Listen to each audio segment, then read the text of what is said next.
Record is brought to you by Vamped Motors, the only authorized Ford and Toyota dealership serving the Cayman Islands. Coca-Cola, available across the Cayman Islands from Tortuga distributors. Accept no substitutes. Taste the feeling with Coca-Cola. Brandsource Home Gallery, inspiring luxury. MedLab in Smith Road Plaza, your complete medical laboratory solution. Call 949-7331. West Bay Pharmacy, taking care of your health. And RF Group, money at work. This is For the Record with Ort Connor. Coming to you live from Radio Cayman Studio. For the record. For the record. For the record. Hear from your government officials, independents, and the opposition on issues that matter to you. For the record. Engage in an open dialogue between residents and lawmakers. For the record. For the record. For the record. Informative, impartial, insightful. This is your talk show. 1-800-534-8255. Your calls, your input. This is For the Record. And now, your host, Ort Connor. Good morning, good morning, good morning. O land of soft, fresh breezes and verdant trees, so fair. It is September 29th, 2021 here in the Cayman Islands. I hope and I trust that everyone had a restful, peaceful, enjoyable evening. Those of you who are on the roads of the Cayman Islands, we want you to please be extremely cautious. Whether you're a pedestrian, a cyclist, or if you're operating any type of motorized vehicle, please observe the rules of the road. You don't want to be another statistic like we had over the weekend. I believe in a matter of 2 days, it was reported that the police had investigated some 25 motor vehicle accidents in 1 or 2 days. That is ridiculous. That tells you something about the driving in the Cayman Islands. So please ensure that you observe the rules.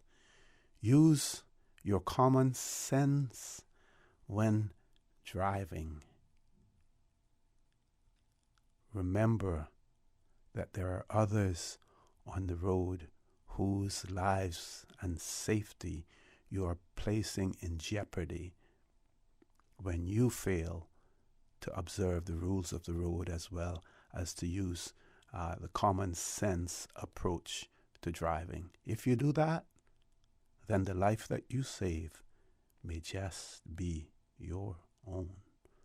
So folks, for those of you who are celebrating a birthday today, we want to wish you a happy birthday.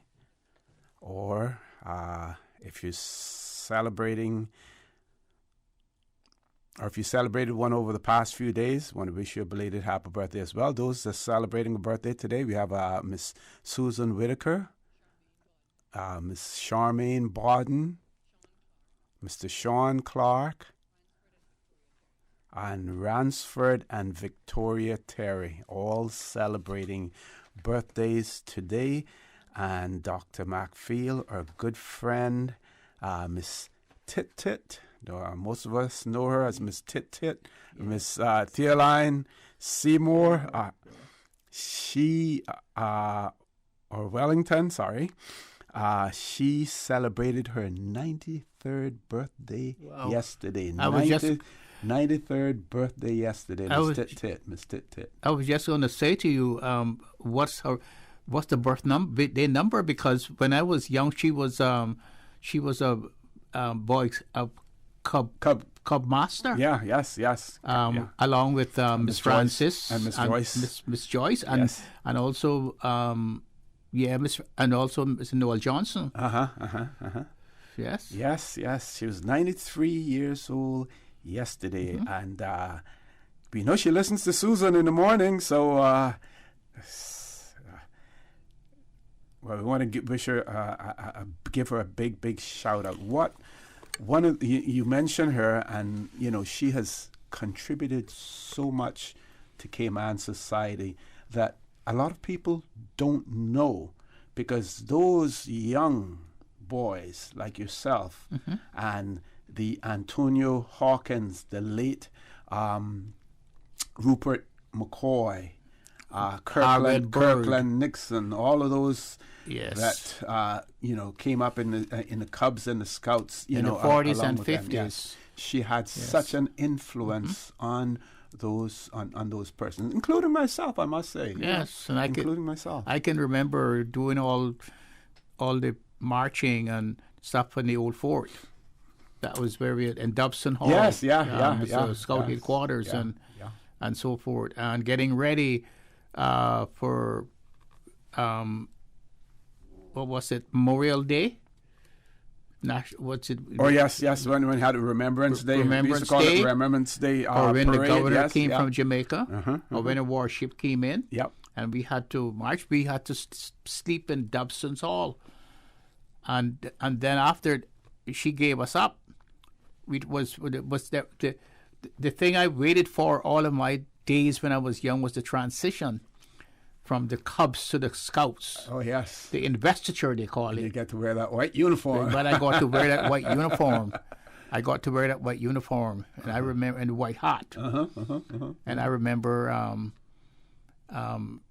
Teacher McPhail having us sleeping out there away from our parents, and in the evening before we had to have our shoes shine, and our belts, the scout belts had to be polished, the buckles polished. Because they were pure leather those days. Pure leather, and the hats. The brass, yes, buckle onto it as well. Yeah. And the hats. You said they had to be white like pelicans, and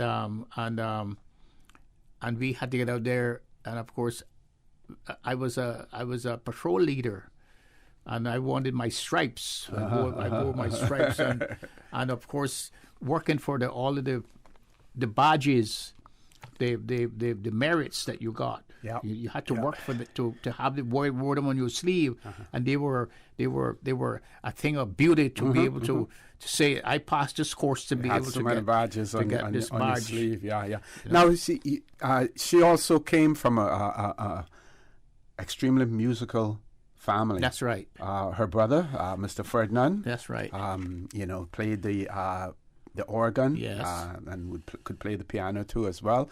And Miss Tit, she the harmonica was the big one that she could play, and I think also the accordion. Yes. And you spoke of Miss Cotilda, and we won't be able to cover it now, but later on, whether or not the connection with the families, because they were all Seymours as well. We do have a caller, but I haven't even finished my opening remarks yet because I got caught up with Miss Tit this morning. She's the star. Yes. She's the subject this morning because we have to pay homage to our Caymanian elders, those who had such a profound impact on our society, on Caymanians, those same ones that she shepherded through the Cubs system, scouting Cubs.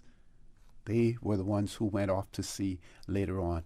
Those were the ones who were the foundation for this country, and we have to pay homage to them. People like Miss Tit while she is still alive. So, those of you who are celebrating a birthday today, we want to wish you a happy birthday. If you've celebrated one over the past few days, like Miss Tit, a belated happy birthday. For those of you who have lost loved ones, we want to express our sincere condolences to you. We hope and we trust that your faith will help to carry you through these very challenging times, and that the memories of your loved ones will be a blessing to you as well. For those of you who are at home, either ill or in isolation as a result of COVID-19, we want to wish you a speedy recovery and a speedy release once you have tested negative and you have gone through the required isolation or quarantine period as well. So, folks, I want to thank you for allowing Radio Cayman and, by extension, For the Record, into your homes, into your vehicles,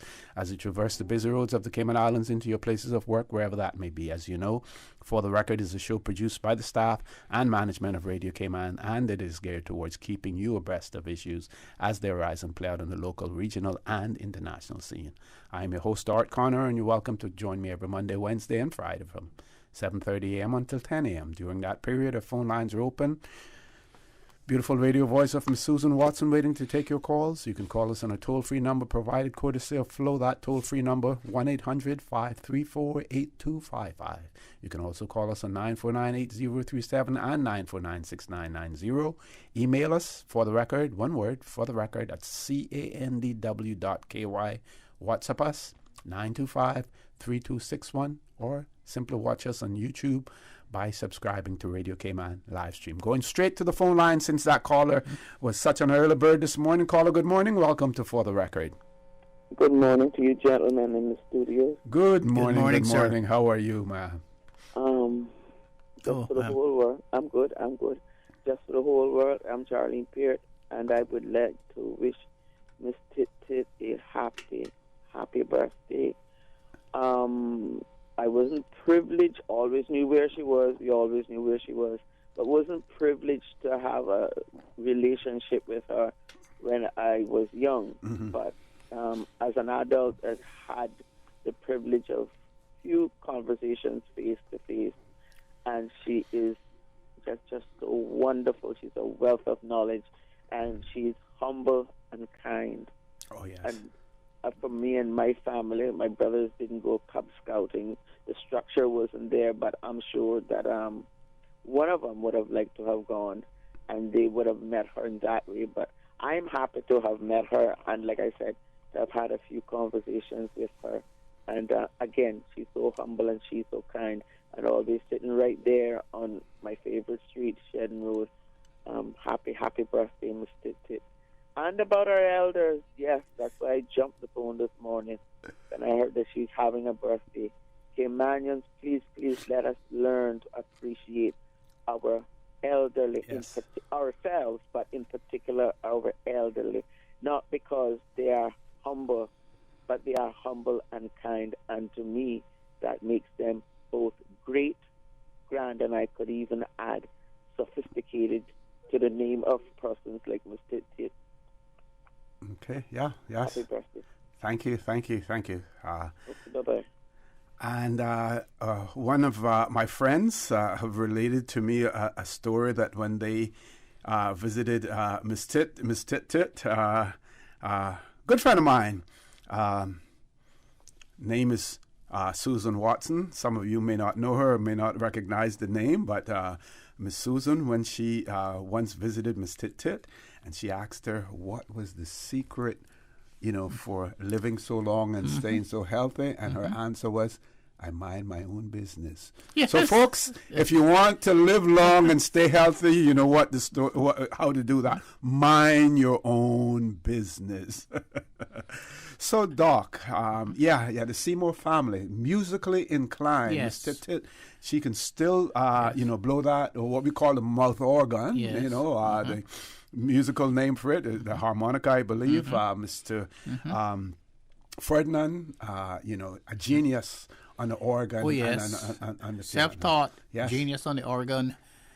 His family, this extended part of this family, Miss Catilda Seymour, a great midwife, and also a piano. She taught piano music, and in her house, and so forth. And her son Bob Seymour, also a good musician. Okay. Yeah. And yes. And I had the privilege to grow up next door to Miss Tit Tit. Our property was what they call Button and Bind and Miss Tit Tit's property. Okay. On Mary Street and Shaden Road. And that's where Miss Emily's house is. That was Miss Isabella's house. Okay. That was Tit Tit's grandmother, Miss Isabella. She was one of those patriarchs of the day. And when you pass there in the morning, you have to go to attention to say good morning, Miss Isabella, and so forth. And they would look out for you. You were just like a outside child. They watch to see if you were properly dressed, and so forth. And they conveyed to your parents your behavior out in the public. So as a young person, as a child, you carried your family's principles out into the community. You carried them to school. You carried them to the church. You carried them to parades. You carried them everywhere. And so when we were able to travel out in the world, we carried those principles of our families out into the world with us. And those were principles that we were taught how to be upright. Yes, ma'am. No, so, sir. And so forth. And good morning and stuff like that. And you go to some countries and you say good morning to people, and they look at you. You know, what's this person? He's crazy or what? Yes, they're crazy. My brother told me that when he went to Florida, he bought a house and he was telling people good morning. They slammed the door quickly, and then when in, they were frightened. Yeah. Okay. We have one caller who's rejoined us. We're going to take her before we go to our first commercial break. Welcome back, caller. Yes, sir. I want to let Dr. Maxfield know that I believe that the children still carry their families with them and their public stance with them. It's just that, they don't have any what you would call upbringing, because somehow I guess we didn't press the right buttons in recent generations. But I think the children still carry what we give them. So I think there's just a dearth in what we give them, make they don't carry any better. But I wanted, my call was to mention Mr.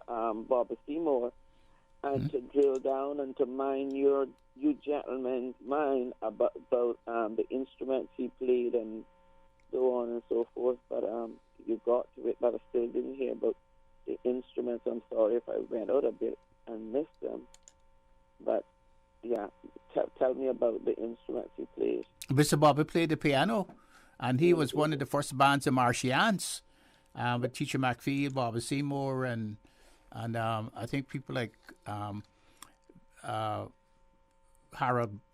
Ebanks that from West Bay, who died in Canada, Boise, and all of those people, and they used to play at the old Galleon? No, not Galleon. The Pageant Beach. Pageant Beach Hotel. We used to play Teacher back. We used to play the drums there, and it was such a great time to grow up in those days. I mean, that you had all your chores that you had to do in the mornings before you went to school, and when you came out of school, you had your responsibilities.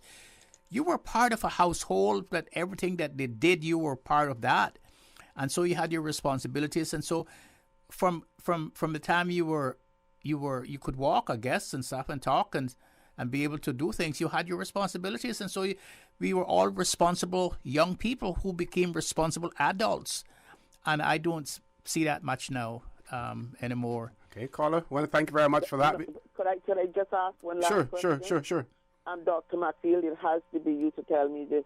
Who used to make guitars?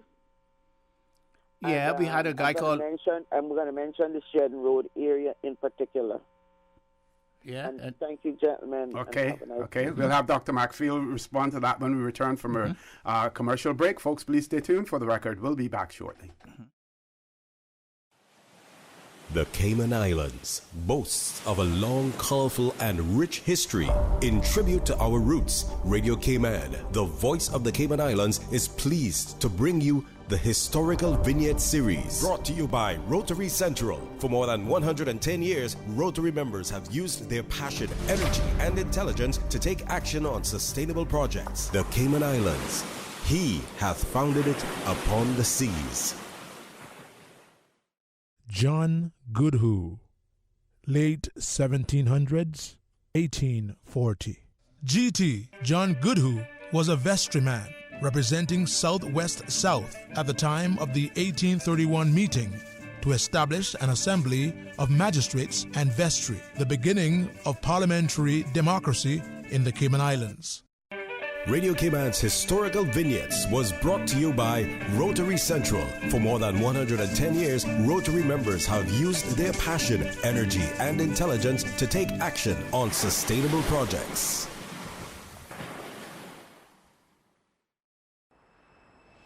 We are island people. We know that hurricane season means preparation now, ahead of time, being ready ahead of the fury of nature we cannot control. Preparation that can make the difference between life and death, injury and safety, the misery of loss, the regret of procrastination. Know this now. Hurricane safety begins with you. It's your responsibility and mine. Your medicine, your valuable documents, your water, your place of safety during the storm, your preparation now will directly determine your outcome during and after the storm. Prepare now. A message from Rotary Central. We serve to change lives. We think it's time you crossed over to a new vehicle. And with the 2021 Toyota Corolla Cross now at Vamt Motors, you have plenty of reasons to make the switch. The crossover body and hybrid engine is a sleek design in a sturdy structure with a spacious interior that opens to extensive cargo space. Stuck in traffic? The high-performance self-charging hybrid system automatically switches between gas and electric vehicle mode, helping you lower both fuel costs and carbon emissions. The Corolla Cross has full LED lighting inside and out, an integrated display audio system with energy monitor, and a dual-zone climate control system to ensure comfort for all. Test drive the new 2021 Toyota Corolla Cross Hybrid today at Vamt Motors, Walkers Road.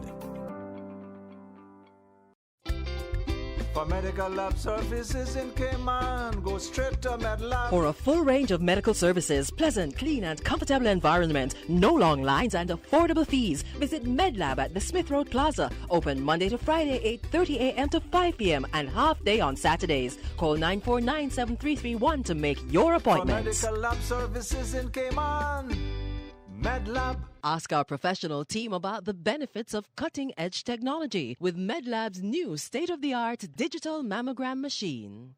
Are you feeling sick but don't feel ill enough to go to the doctor? Ask your pharmacist for advice. Here at West Bay Pharmacy, our pharmacists have been trained to offer helpful, easy-to-understand advice on the treatment of everyday minor ailments for yourself and all the family. Anything from headaches, cough and sore throat, to cold sores, our pharmacists will know when medical help is needed and will not hesitate to refer you to your doctor if your symptoms demand it. Like doctors, our pharmacists have a professional code, which means all personal information you give them will be treated in the strictest confidence. Visit us today at West Bay Pharmacy, where we care about your health. Had a look at those investment options yet? Too busy. Look at today. Workout, breakfast, take the kids to school, back-to-back meetings, take Pepper to the vet, and she's apparently got allergies now, so... And that was all before 12. But you look relaxed. That's because my money's as busy as you. With RF, you can access the best in local and international investments to keep your money busy, so you can spend more time focusing on you. Contact us at rfgroup.com to find out more. RF, money at work. Make your house into a home. Welcome to Brandsource Home Gallery, your source for premium products and a premium experience. We'll design and install your dream kitchen with crafted cabinets, complemented with elegant appliances. We'll fill it with quality houseware and cookware. Custom-designed closet and storage solutions organize and beautify any area.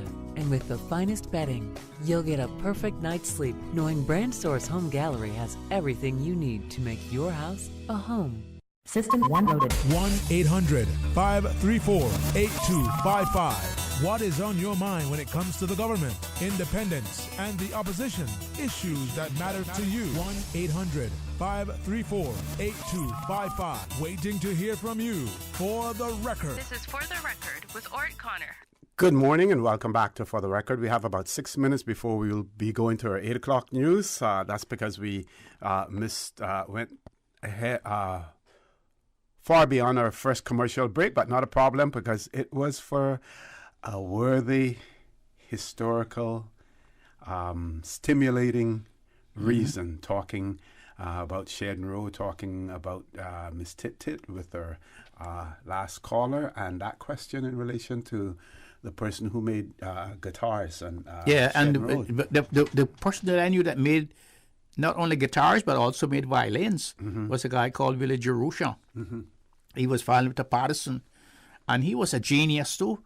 But the problem was, I don't know if it was because of alcohol, but he was a drinker in alcohol, and then every time he drank alcohol, he would just sort of go off and do crazy things. But he could make guitars, and he could make violins, and everything. And people used to call him Willie, but and then he would name Willie Jerusha because his mother was named Mrs. Jerusha, which was Patterson's mother too, or maybe Patterson's aunt. But she was they used to live in a place they called Topside. Do you know where Topside is? Topside would be that road. It's now where Cable and Wireless. Where Cable and Wireless behind is now, yes. Behind there. Your store behind there, that would be Topside. Okay. That was what they called Topside, and it had a little community there with Miss Katie. Yes. Miss Katie, remember Miss Katie, Miss Marty's sister. But so Willie would have been a Seymour also, I believe. Willie was he was a Watson. Watson, yes. Watson. Willie was a Watson. Yes. Watson. And then there was Dalmeen's mother and all of those people that used to live behind there. Remember Miss Dalmeen's mother? Yeah. I think she was sort of crippled in the end. At the end of the day, Miss Lou used to live behind there. Miss Niddy's mother, and all them lived behind there. Miss Lou Miles and Con Audley. Audley Miles that lived there, and so forth. And used to call it Topside. Topside. Yeah, behind that little place behind there. And was it on that side or on the other side that Mr. Dalmeen had his dance hall and stuff like that? Dalmeen Miles. That dance hall was where Junior Shop was. Okay. Near where Junior Shop was, and that was called Country Club. Okay. Yeah, it was called Country Club, and then down the road was Biggest, and then a place called Blueberry Hill. But Country Club was a real hot place in the 1950s when the seamen came home and brought all the records. That's where Ochista Patterson would have his dances. Ochista was the first one that had a sound system. Yeah, and for those of you who hear that word Ochester, that's the same man that some of you knew as the farm soldier. Farm soldier, right? Yes. Or Patterson. Yeah. And he was one of the first black men that had a car too. Oh, yes, yeah. Because cars in those days are very rare. Only rich people could buy cars. Yeah. And so forth. And it was, to grow up in those days, to go from Mary Street or from Rock Hole or from Copper Boilers to doing that section. That whole section of road system where you had the people of color living was exciting. People did all kinds of things to survive, and they made things. They sell cookies. They sold bread. They made all kinds of things like at Christmas time now. They could make sorrel. You know that sorrel? Mm-hmm. They would make sorrel and sell sorrel, and they would have coconut candies, coconut drops, yes, peppermint. They would do all those things and to liven up the Christmas and so forth. And we look forward to the apples and the grapes and the pears and stuff coming from America because they only got them once a year. And when you're walking on Shaden Road out in front of Marion's store, you could smell them before you reach the store. You could smell the apples and grapes. You could smell them. I know that some people say, "Oh, you're living in the past, and we don't want to go back to those days. We'll never get back to those days." I don't know. I don't know. Nobody knows what this COVID-19 situation is going to, bring. We don't know what the light of the tunnel is going to look like. There. Yeah, you never know. You never know. That might take us, because they say what has been will always be and can be again. Yep. So what I'll do now is I'll share with you the COVID-19 report. As of 3 p.m. on Tuesday, 8th of September, a total of 511 PCR tests were processed since it was last reported on Monday. Of these, there were 8 positive results, with 4 in travelers, 2 in household members of a returning traveler, and 2 community cases as well. And of course, the news also in relation to Prospect Primary School and 1 student there, and as a result, the school closing as well. Later on the discussion this morning, we will be talking about vaccine mandates, the constitutionality of those as well. Top of the hour, 8 o'clock news. Folks, please stay tuned for the record with Dr. Steve Macfield will continue after the 8 o'clock news. Thank you, Mr. Connor. And studio time now by Foster's is 8 o'clock. When you're on the go, the experienced team at Foster's Pharmacy are here to help. Drop off your prescription while you shop or WhatsApp us and we'll prepare it, ready for your arrival. Whether you need prescription or over-the-counter medications, blood glucose testing, or advice on vitamins and supplements, we're here early in the morning to late at night. Both of our locations at our Camana Bay and airport stores are open 7 a.m. to 9 p.m., Monday to Saturday. For more info, visit fosters.ky/pharmacy. Foster's Pharmacy. Better health because we care. The voice of the Cayman Islands. 89.9 FM in Grand Cayman and 93.9 FM in Cayman Brac and Little Cayman. Silver wings shining in the sunlight. Radio Cayman. The 8 a.m. news is proudly sponsored by the Chamber of Commerce Pension Plan. For further information, please visit chamberpension.ky. The Cayman Islands Chamber of Commerce Pension Plan. We are here for you. Please be advised that the pension contribution holiday has been extended until 31st of December 2021. Employers and plan members should ensure arrangements are in place for salary deductions and remittance following this date. The Cayman Islands Chamber of Commerce Pension Plan, keeping you informed. For further information, visit chamberpension.ky. And for information as it happens, follow us on Facebook, LinkedIn, or Instagram. Email admin@pensions.ky or call 745-7630. We're here for you. For today's biggest news. Radio Cayman, the voice of the Cayman Islands.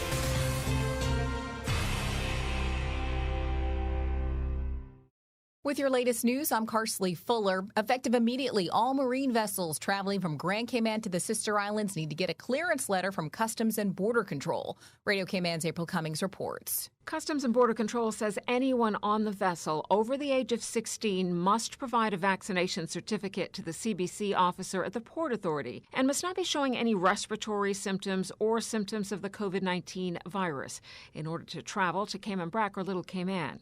If passengers or crew have not completed a COVID-19 vaccination course 14 days before travel, they will need to provide a negative COVID PCR test no more than 48 hours before departing.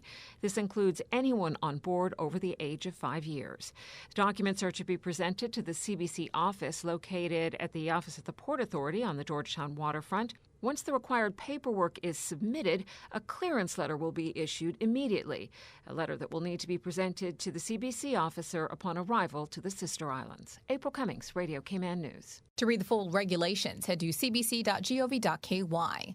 Last call to get nominations in for round 13 of the Proud of Them award scheme. Youth Services Unit Head of Unit Designate James Miles tells Radio Cayman the annual government-run youth recognition initiative highlights the exceptional accomplishments of 15 of Cayman's most able and talented youth. If you're a young person aged 10 to 25 is good at academics, career, business, sports, culture, or community service, nominate them.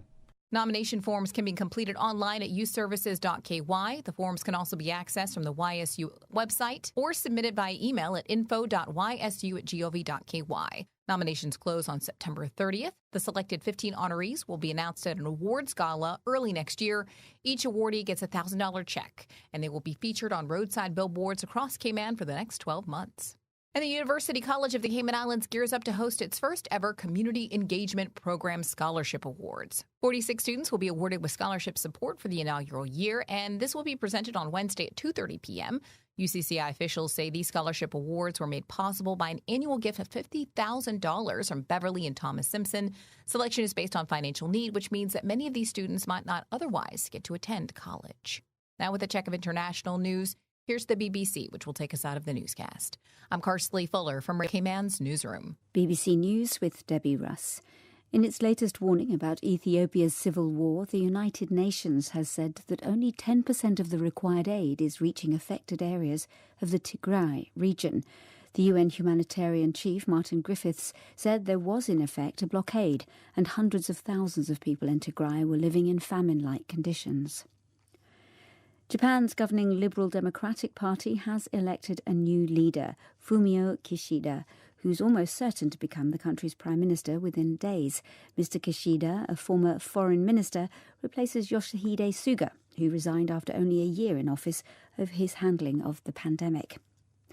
Hong Kong has issued strict new guidelines to the territory's public broadcaster. Radio Television Hong Kong cannot now give a platform to anyone who encourages, promotes or sympathises with anything that endangers national security. It's also banned from broadcasting content that could provoke hostility towards Beijing. Toxic gas is now rising from the flow of molten lava that's reached the sea on the Spanish island of La Palma. Officials say the acidic vapour has so far been contained within the exclusion zone declared around the Cumbre Vieja volcano, which began erupting 10 days ago. Families of the victims of the huge explosion in the Lebanese capital Beirut a year ago are rallying in support of the judge carrying out an investigation. They're angry that the inquiry has been frozen. They say politicians are obstructing it. Russian police have arrested a cybersecurity tycoon who's been an expert advisor for several departments of the Russian state. Ilya Sachkov, the co-founder of the firm group IB, is accused of treason. The Ukrainian President Volodymyr Zelensky has marked the 80th anniversary of one of the worst Nazi massacres of the Second World War. About 34,000 Jewish men, women and children were taken to Babin Yar, a ravine in the capital Kyiv. The 8 a.m. news is proudly sponsored by the Chamber of Commerce Pension Plan. For further information, please visit chamberpension.ky. The Cayman Islands Chamber of Commerce Pension Plan. We're here for you. Are you aware of the performance of your pension plan? The Cayman Islands Chamber of Commerce Pension Plan provides quarterly fund fact sheets for our members to stay informed with the plan's performance. For the year ended 30th of April, 2021, the various life cycle funds have provided returns between 10.5% and 43.2%. And our all-in expense ratio for year ended 30th of June, 2020 is currently the lowest it's ever been. 0.72%. Visit chamberpension.ky to review our fund fact sheets. You can see the performance as far back as 10 years. Remember that pensions are a longer-term investment strategy. Focus on the long term rather than the short-term returns. The Cayman Islands Chamber of Commerce Pension Plan continues to perform for you. Stay in touch with Radio Cayman for the latest in news and information. Follow Radio Cayman on social media, Facebook, Instagram, Twitter. Download the Radio Cayman app or log on to our website, www.radiocayman.gov.ky. Radio Cayman, your voice, your choice, your radio. The Tuesday and Thursday edition of The Business Buzz is brought to you by Cayman Medical Supplies, providing quality pharmaceuticals, medical supplies, and consumer products to healthcare providers, retailers, and ultimately the patients at a reasonable rate in a friendly, caring, and timely manner. Cayman Medical Supplies is located at number 93 Smith Road, Windward Center. Telephone 949-6211. You can now renew your driver's license or motor vehicle license online. And you don't need an ESID number. It's as easy as 1, 2, 3. Visit www.dvdl.gov.ky. The 8:10 a.m. Weather Report, Monday through Friday, is proudly sponsored by Pan American International Insurance Corporation. Pan American International Insurance Corporation, meeting the life, accident, and health insurance needs of individuals and businesses to ensure financial security and peace of mind. For more information, call 949-8304 or visit www.palig.com. That's PALIG.com.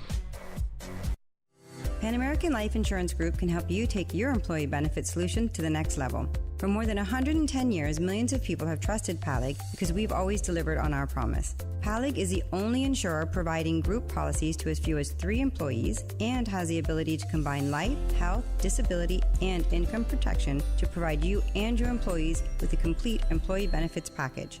Let us customize your employee benefits solution today. Call us at 949-8304 or visit our office at Unit 221, Cannon Place East, North Sound Road, or visit us online at www.palig.com. Pan American Life, people you can trust for life.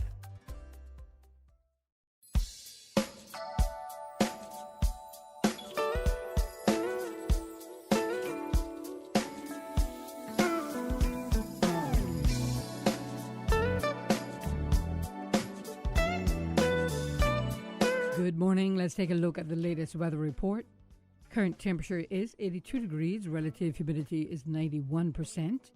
The barometric pressure is 29.989 inches and rising. The wind is out of the southeast at 4 knots. Overnight low temperature was 80 degrees. Synoptics indicate isolated showers are expected today as a tropical wave moves across the area. Light winds and smooth seas will continue for the next few days due to a weak pressure gradient across the Caribbean.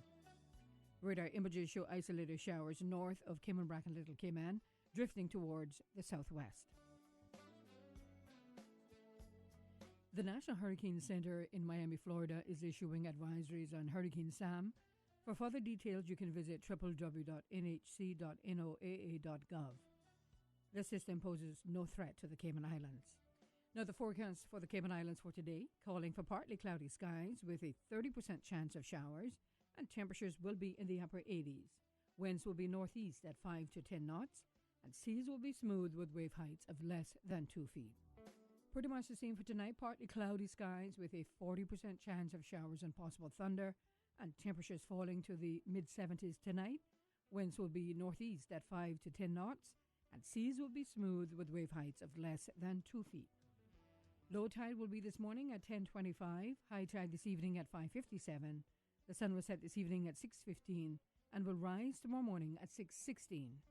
And the outlook is calling for an increase in cloudiness and a chance of showers from Friday morning as an upper-level cyclone moves over the northwest Caribbean.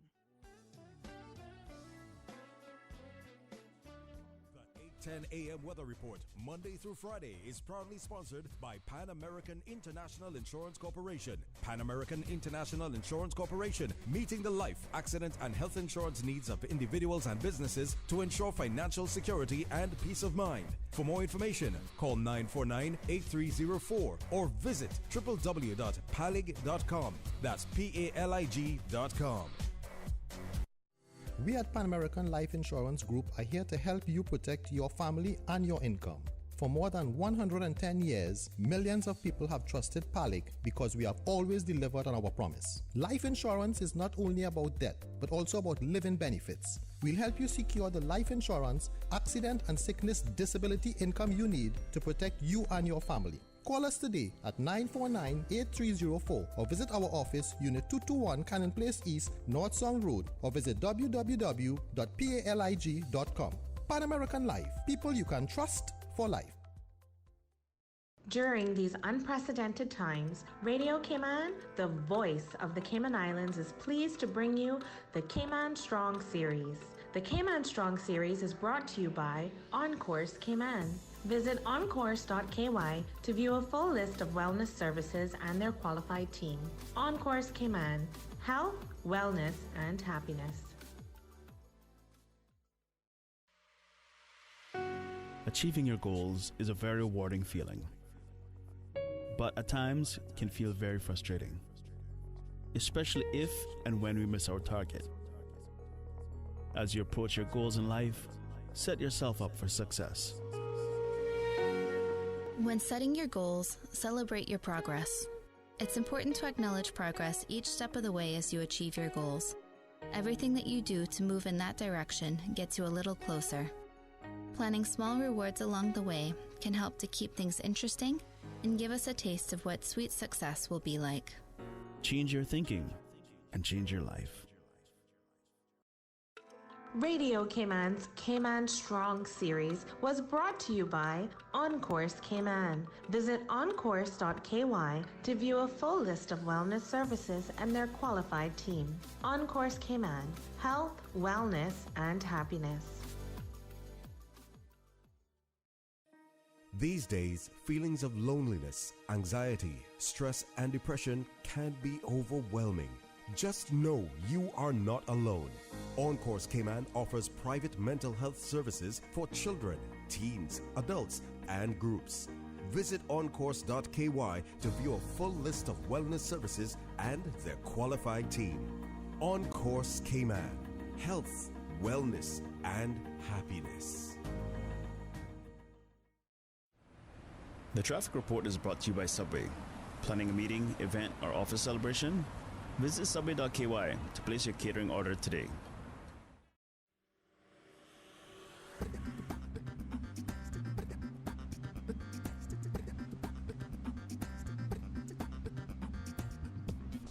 Good morning once again. Let's take a look what's happening on our roads.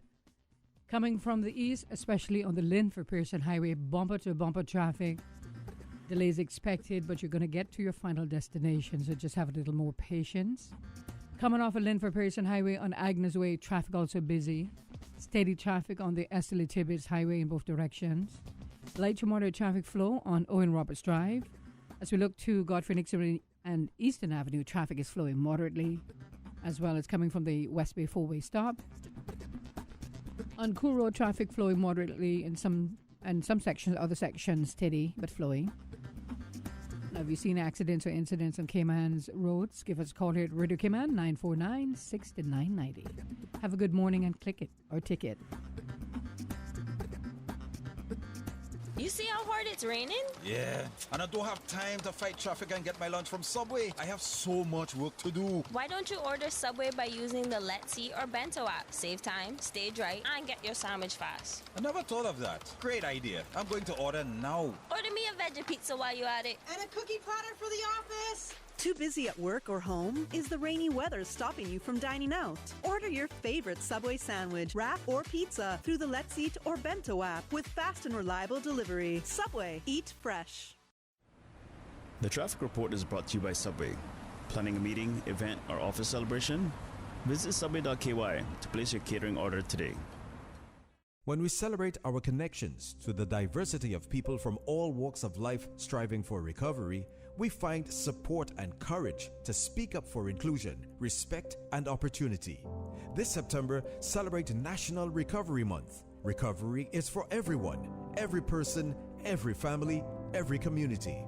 Call the Department of Counseling Services, Caribbean Haven Residential Center at 947-9992 for information on treatment.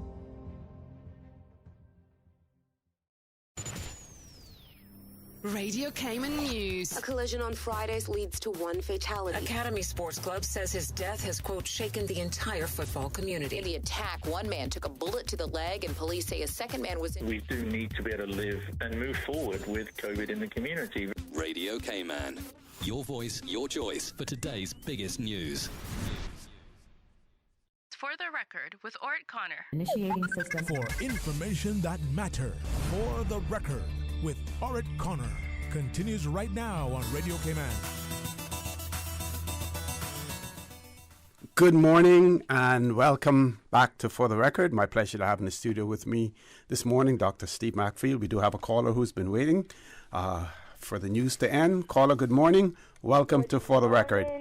Good morning, Mr. O.C. Good morning, ma'am. Good morning. Good morning to Dr. Steve Macfield.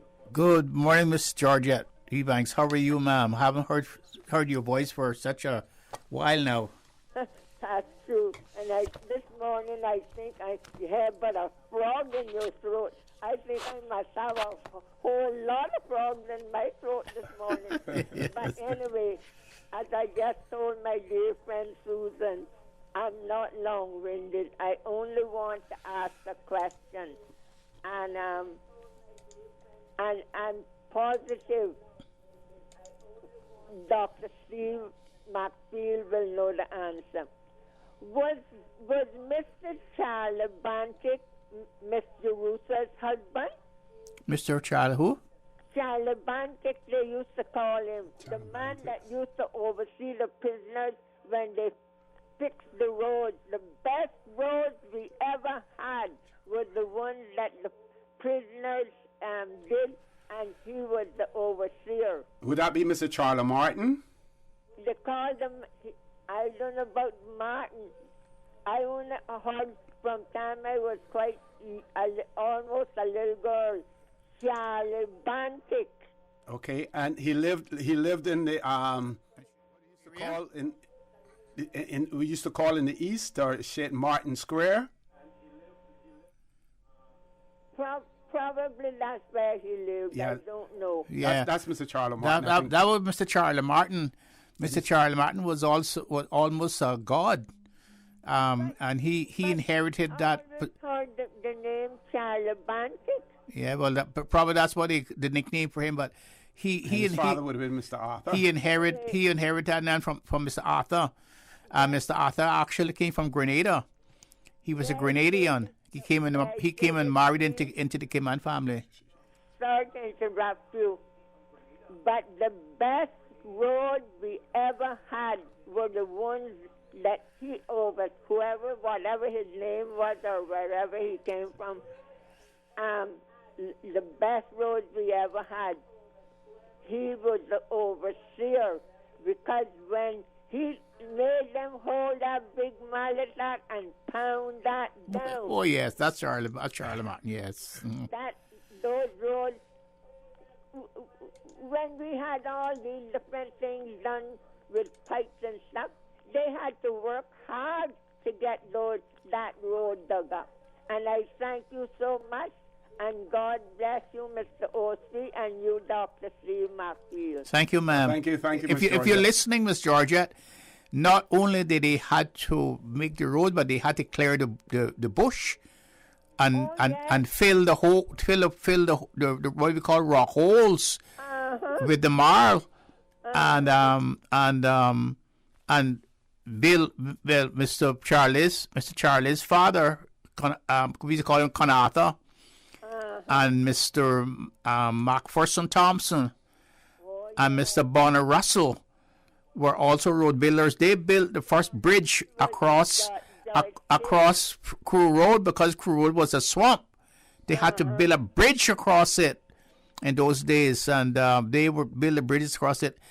And coming up near Christmas now, they would start fixing the roads, and that was a thing to be able to get a job on the road for Mr. Charlie. Yes. My mother would call him and go and see him. And you almost have to bow down to him. And he say, well, what can your boy do? He's not strong enough. And my mama say, well, I see them back in the water for the men to wet the marl. He can do that. And Charlie say, well, I'll try him for a few days. See, but you had to be great men in those days. And in those days they would dig the marl from up near Roscoe's, and they would shovel the marl onto the truck and shovel it off the truck. They didn't have all the luxury of backhoes and tractors and all that kind of stuff, and spreaders and graders in those days. All right, Miss Georgette, I want to thank you. Thank you very much for that. You are most welcome. And I listened to every word that he said. Thank you. Thank you. Thank you. God bless you all. Thank you, ma'am. Thank you. All the best to you, Miss Georgette. And Miss Tit, if you're listening, special birthday or belated birthday greetings coming from my sister. Some of you may know her as Taki. Her real name is Judith. We call her Taki as well. And Doc, you were talking about Miss Evelyn and Mr. Freddie, that's right, whose house is right next door to Miss Tits, right? Yes. And I remember that when we used to get popcorn. Those days you didn't get popcorn in the prepackaged thing, because there was no such thing as microwaves and stuff in those days, right? So you bought the popcorn by the pound. Then you use your coconut oil, you put it in a pot, heat the coconut oil up, then you put the corns inside, put the top on the pot, and you pop the popcorn. Plop. And every time that my mother and my sister, Taki, used to popcorn, I would then have to take a bag of those popcorns from our house, which is where I think it is called Artillery Square, where Brooks Law offices are now. Where you and Conlydia, yep, and all of those people, Miss and Margaret. I would have to walk from there up to Mr. Frady and Miss Evelyn's house to carry those popcorn for it. That's the way that we lived in those days. That's right. Yeah. That's right. And you're talking about that Confredi, Confredi and Miss Evelyn. They were stalwart men. They were stalwart people. They would do things like share up the land for you after a whale of intestines. So they would share up the land among them. The share people. They would just go and measure the land out and show each one where their property was, wow.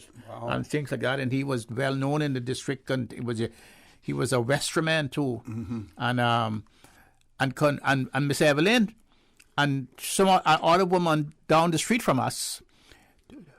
They were known for the best crochet makers, crocheters in the country.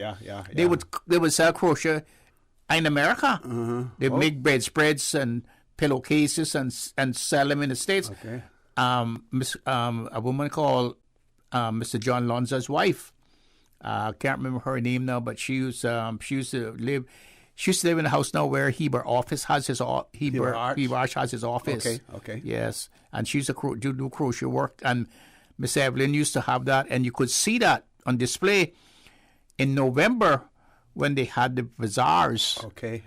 That you know what the bazaars were, where every people in the Presbyterian church would bring cakes and candies and stuff and sell it to make money on behalf of the church in the bazaars, big in the big park that was now where the Legislative Assembly building is and now. They used to have one on Boxing. I think it was Boxing Day as well. Yes. Right after Christmas, they used to have one as well. We have a caller. Let's grab the caller. Maybe they have some more to share with us. Caller, good morning. Welcome to For the Record. Good morning, O.C. Good morning, Dr. Steve. Good morning. How are you? Good. I had to call him and I'll let you in. You're set for the lead.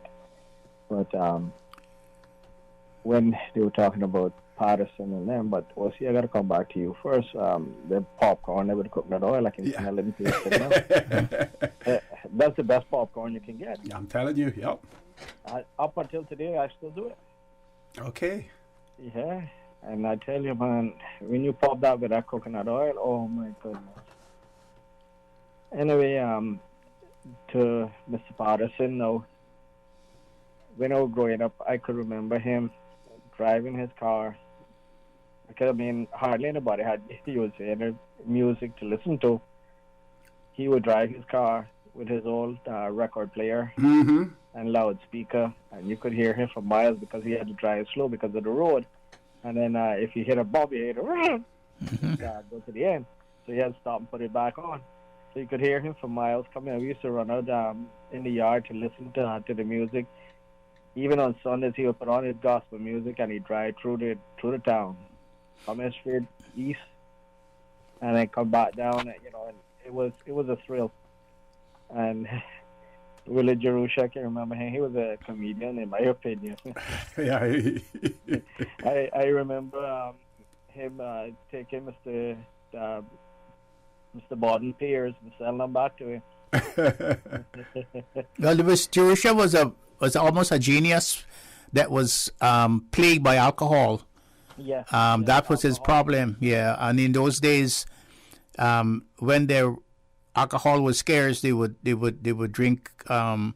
They would burn raw alcohol that they would use in the hospitals. Wow. Yeah, the rubbing alcohol. Yeah, they would rub in alcohol. They would burn that and drink that. Use that with civil orange. You know what civil orange is? I don't see them anymore. Yes, that makes the best orange juice. Yeah, you see, that's what real swank is made out of too. Yeah. Civil orange.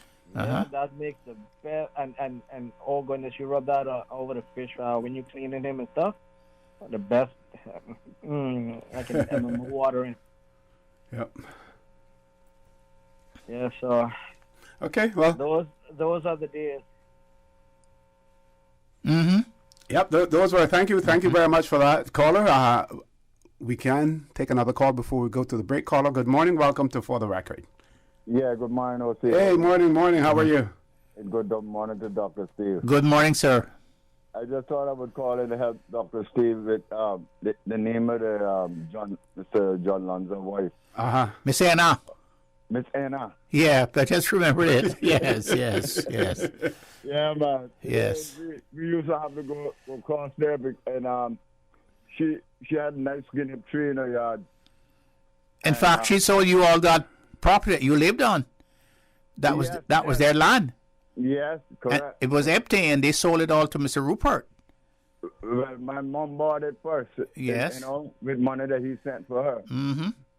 So, but when she used to have to, she had a nice gooseberry tree in the yard. Oh yes, right in the front of the yard. Mm-hmm. Yes, I remember that. You had to pick so much for her, and then you could get the rest. You know? Yes. But you know how that deal went now. Yeah. Yeah, but I just reminisce about those things because growing up, I mean, it's like we really appreciated people being around us in those days. These days, not too many people seem that way. You know? You remember what her husband was named? Miss Anna's husband? Yeah, Mr. John Lonzo Borden. We used to call him Uncle John, eh? That's right. Yeah. He looked like Abraham Lincoln. Yeah.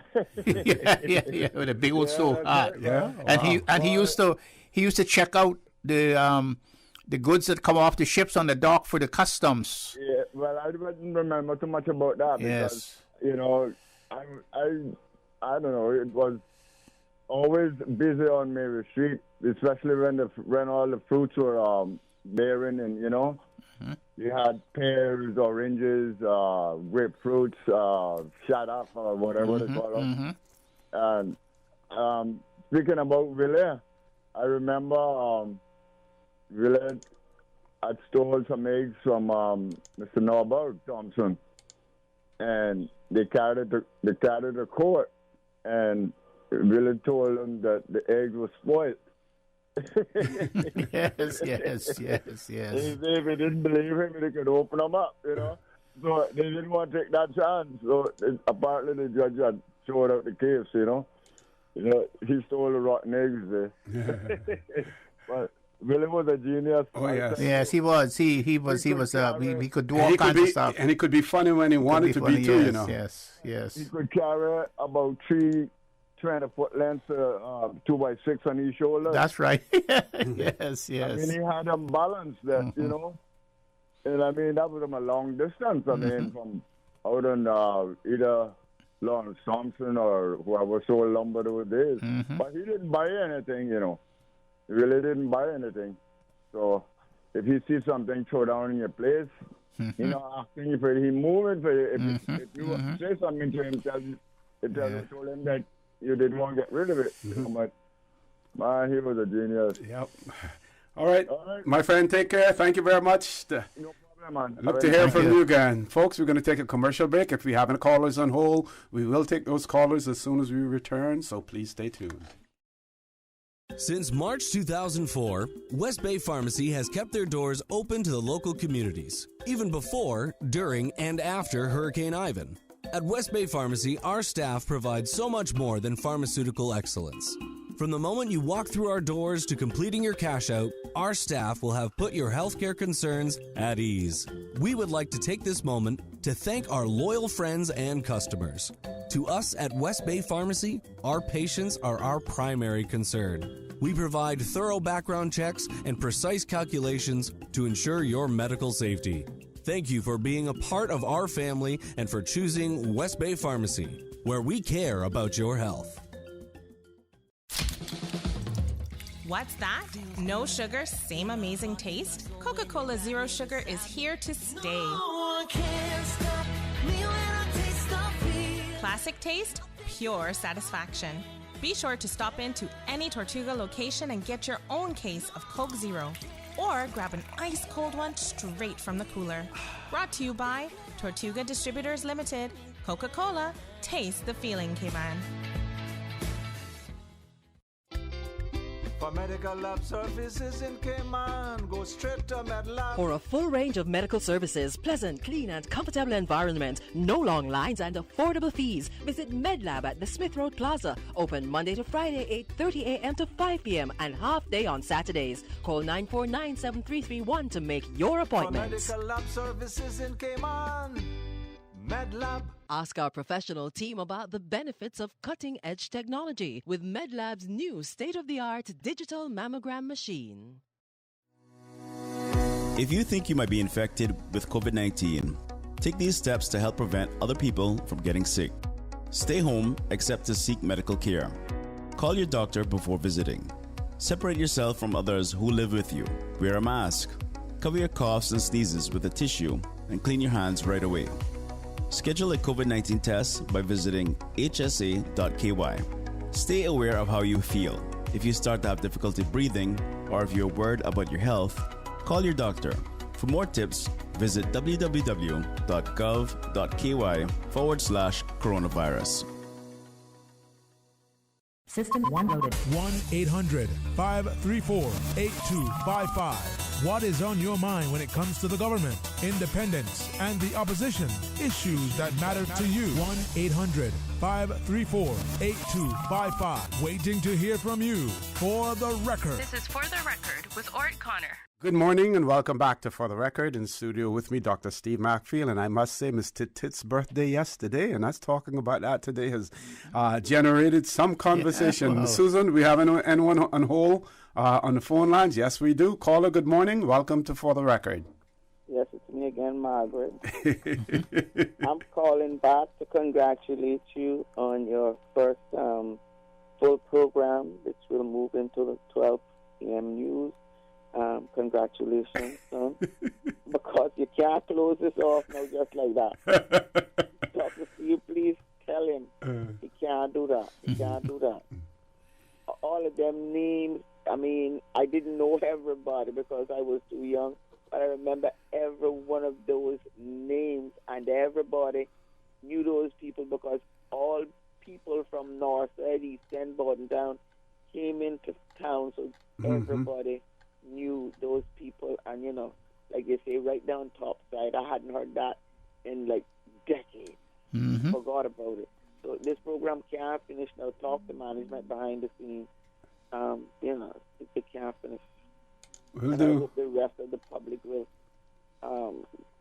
have my sentiments in mind, you know, just like that. It can't finish right now. And you know, caller, I'm sure that every district has a story to tell, like we talk about in Georgetown. As a matter of fact, you know, there are various areas of Georgetown that would have the same story. You know, the Boilers area, they would have their story. Northwood area, they would have their stories. My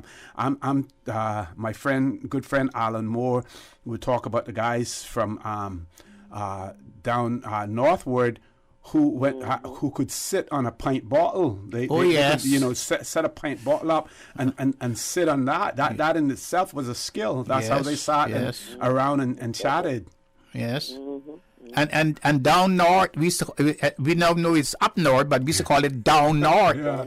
Was where nearly all the white Bordens live. All of them there. I was. Yeah. I was. Yeah. All right, right there. Okay, take care. Take care. Any more callers, Miss Susan? Okay, no more callers. We're going to try to switch gears. Doc, and talk about vaccine and vaccine mandates. And I was talking to one of the managers here in Radio Cayman this morning, senior manager. I'm not going to call any names unless I get permission to call the name. But we're talking about, you know, vaccine mandates, and, you know, she understood exactly what and had a particular position as well, while understanding the overall concept and the issues that are involved. It's not a black and white issue in terms of you know, right and wrong. But and it's important for people to understand that having a vaccine mandate does not necessarily mean that you're being forced to take the vaccine. it may be mandatory for you to do certain things, to be able to enter certain places if you are vaccinated, and unable to do so if you are unvaccinated. So it doesn't necessarily mean forcing you to take the vaccine. And I think it's important for people to understand that in itself. When you talk about vaccine mandates, it does not necessarily mean forcing you to take the vaccine, because I don't believe that you will ever see that happen in any Western democracy, or any democracy, at all, where persons will be forced to take it. Yes, because you're not forced to take it. You're forced. It's mandated for the benefit of the community in which you live, and that is the reason why you have to take it. Now, for the benefit of your audience, I would like to share with them the fact that there's no guaranteed rights. There are no rights profoundly guaranteed. All rights are subject to some exceptions. Mm-hmm. And I would just like even to start with one of the most fun. I'm going to ask you to hold on there, Doc, for a second. We have one caller. We're going to try to grab that caller first, so that we don't have to interrupt you afterwards. Caller, good morning. Welcome to For the Record. Yes, sir. Good morning, Mr. Osteen. Good morning, Mr. Steve. Good morning. Good morning, ma'am. I promised that I wasn't going to call this show back. Why? I don't want to be insulted or criticized, but something hit me yesterday, and I hope that the premier is listening, because I want to get this straight. Okay. And I got called the name of the facility, because I have to go back there today to take and I have my vaccination card, but just that I didn't have it on me, because I did not know that was mandatory, that you have to walk with that in Cayman to get into establishment. I don't think that is required. No. Well, yesterday they saw me out, and I can tell you, I can prove it. Plus, my cousin went in, because she don't even have the vaccine, and she said she's not taking it, and they allow her inside the same place that they tell me I could not go in if I didn't have my card. Was it, without calling the name, was it a government facility or a private? No, it's a gym. Gym. Okay. It's a gym. Okay. And I called in her name, but it's a gym, and I have to go back there today with my friend. I went with my friend, because her little boy goes to karate. Mm-hmm. And today she works from 5 till 7, and he have to go 4:30. So I go, she dropping me with him today, and he gets out, he goes 4:30 till 5, and the father got pick us up. But I done put my card in my bag before I go out. But this is why I want to find out, because I told him, I said, I didn't know that this facility was in another country. I thought that the vaccine card was to travel. I didn't know you had to walk with that as an ID now. And did they have anything posted on the door, published anywhere to say? I wouldn't say. I don't want to say some stuff were posted on the door, but I was so pissed off after she told me that. I went and sit in the car. I told her, just put the car glasses down, and I will sit in the car till you finish, because I had to wait on her, because I don't drive. And she was taking me to Price Right to get some stuff after the little boy come out. Mm-hmm. So, and then another person came, and he asked for my jewelry man and his little boy, and he said that he had to go back with his wife and get her card to get, and then he was telling me to call her on the phone and ask her to bring his little boy out for him. I wasn't going to let him in, but then I said, see her, because she wasn't answering her phone because she wanted with her husband. And she were coming out the door, and I said, see, she don't come in. And I said to her, why you don't answer your phone? You got it in your hand. And then she went back and got this person, little boy, and several people came. One guy that looked like he exercises that, because he had a little water bottle and everything. And inside he went, because he never had on a mask. Mm-hmm. I thought they said mask, but I didn't know you had to walk with vaccination card. So I hope that we ain't listening, and because I thought it was the premier that used to mandate these, put these rules, but look like everybody, and then we under enough stress, because I know I'm sick of the foolishness. Mm-hmm. I don't even feel like going out. And like I tell them the other day, I said I didn't want my brother to die, but he is a better person. All these people that just died, Fred, Moncrief, they're better than us, because it's easier to die now than to live with all of this foolishness, and this is why people is getting stressed out, and people want to kill themselves, and people, because there's so much pork for 3 months. Okay. So much foolishness. Caller, want to thank you very much. Continue to listen in, and I want to encourage you to, continue to call in if you felt any way in terms of any previous call that you may have made, and any comments that may have been made on this end. I assure you it wasn't meant to insult you. Sometimes we have to have parameters placed around the discussions that are taking place, and sometimes we have to go to a break or whatever. So we sometimes have to be a little bit more forceful than normal. So we want you to continue to listen, because we're going to discuss this point that you're talking about now, and what private businesses other than government, as opposed to government, can and cannot do as well. So we encourage you to continue to listen to that as well. We're going to take a commercial break. I want to thank you very much again.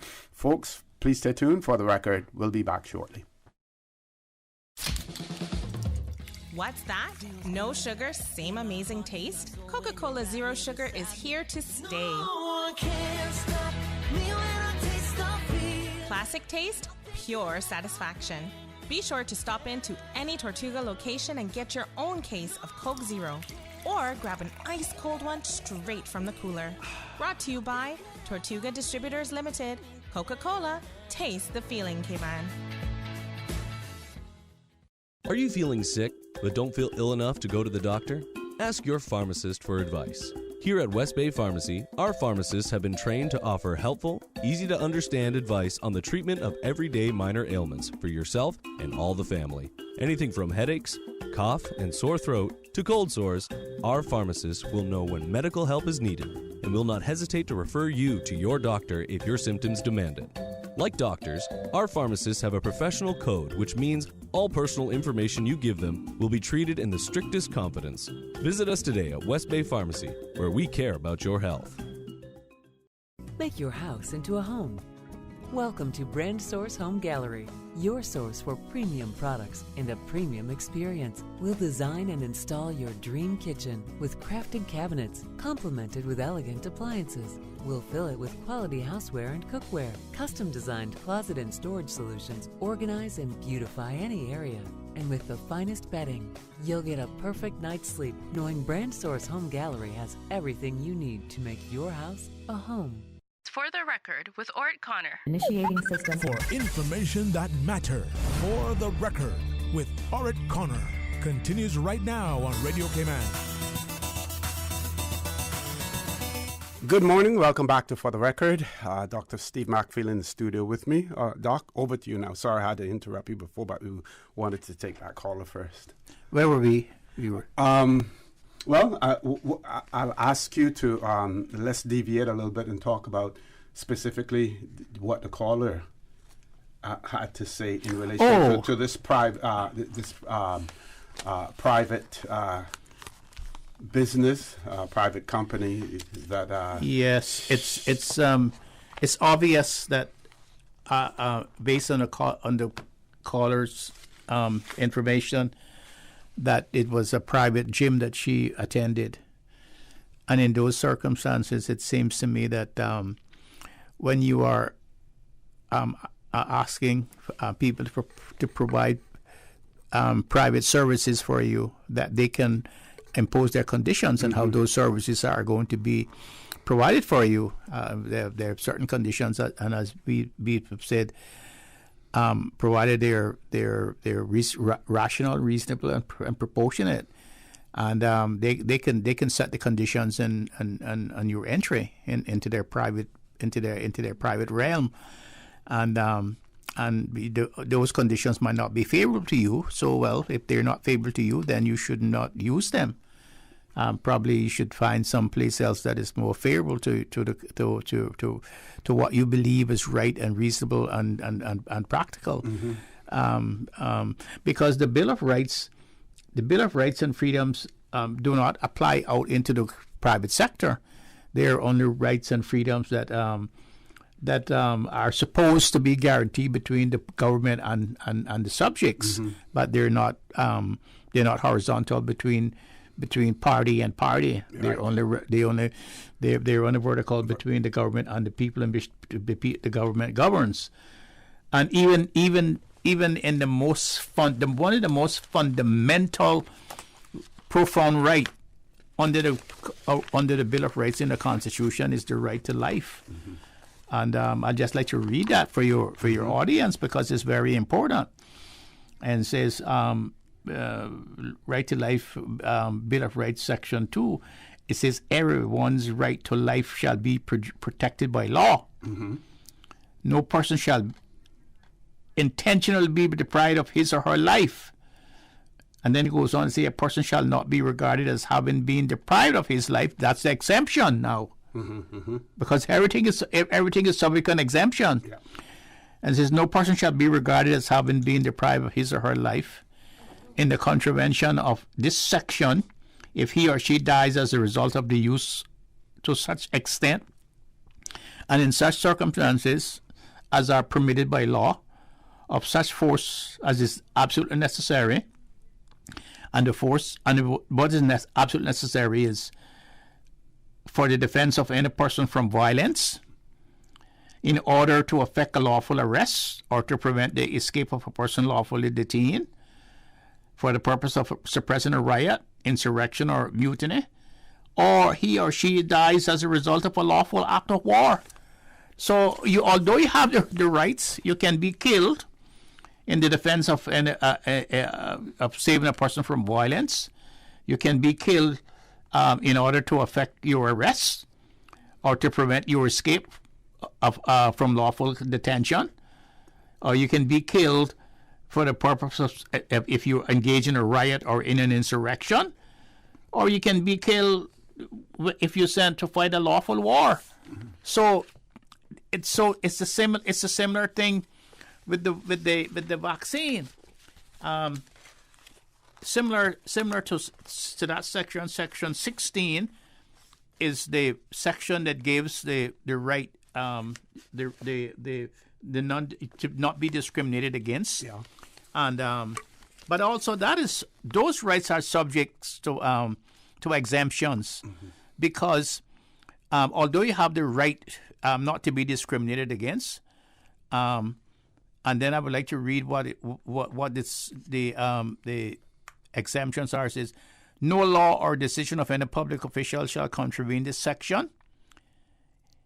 In other words, you don't have rights in a law. If you don't have your rights are not guaranteed if a law that is made by the government has the objective and reasonable justification and is reasonably proportionate to if its aim is the interest to defend the Cayman Islands, mm-hmm.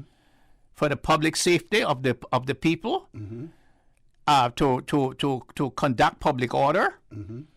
or to enforce public morality, or public health. Okay.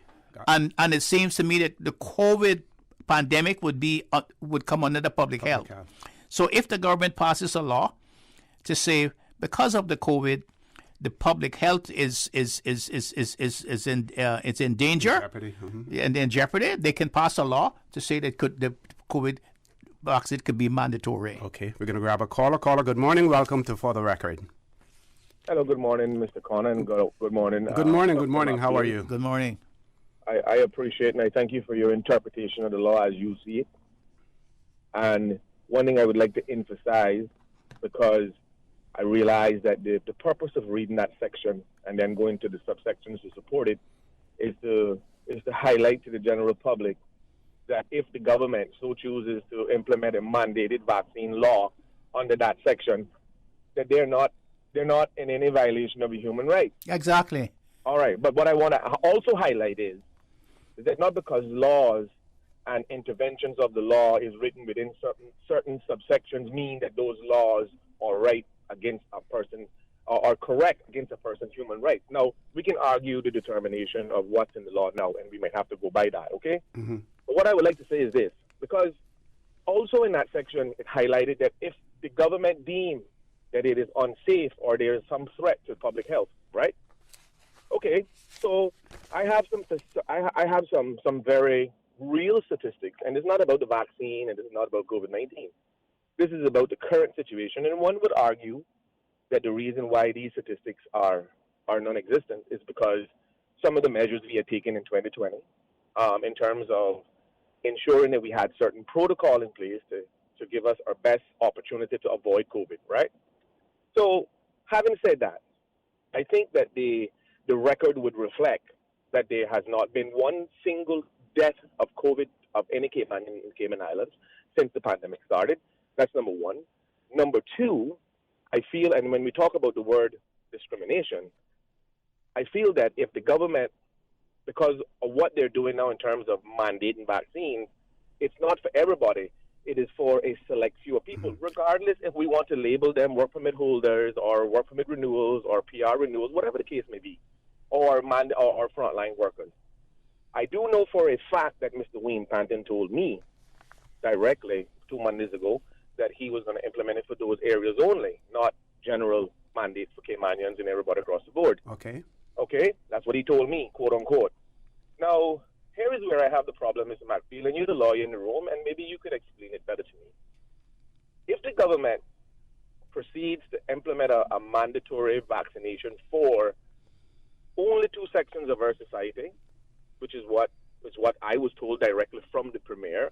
Obviously, the civil servants and the frontline workers were still being considered because I know Mr. Manderson was having conversations trying to get a consensus of how the civil servants felt. That I know. That has not been decided. But what the Premier told me, and this is exact words verbatim, is that I don't care what nobody say. The one against the work permit holders will be going through. I will be gazetting that and putting that into law. Now, going all the way back to the section you read, Mr. Mansfield, is that the government can't choose, in my opinion, let me put it to you that way, I don't think the government should choose, in my opinion, on what section of this society that all of us are participants in, whether we Caymanians or not, on who you should choose should get the vaccine and mandate it into law that only these persons are to be mandatory vaccine or they can't work here or they can't come here, whatever the case is, whatever the stipulations will be whenever they implement the law. I'm sure we'll be able to read it after they pass it or whatever. But I don't want to speculate on what all of the contents is. But we do know that they're not mandating it for every single person in the country. That we do know. Now, all the way back to the point that you made, because I need to see the justification, because you said it yourself in that section, they need to have justification in order to overrule.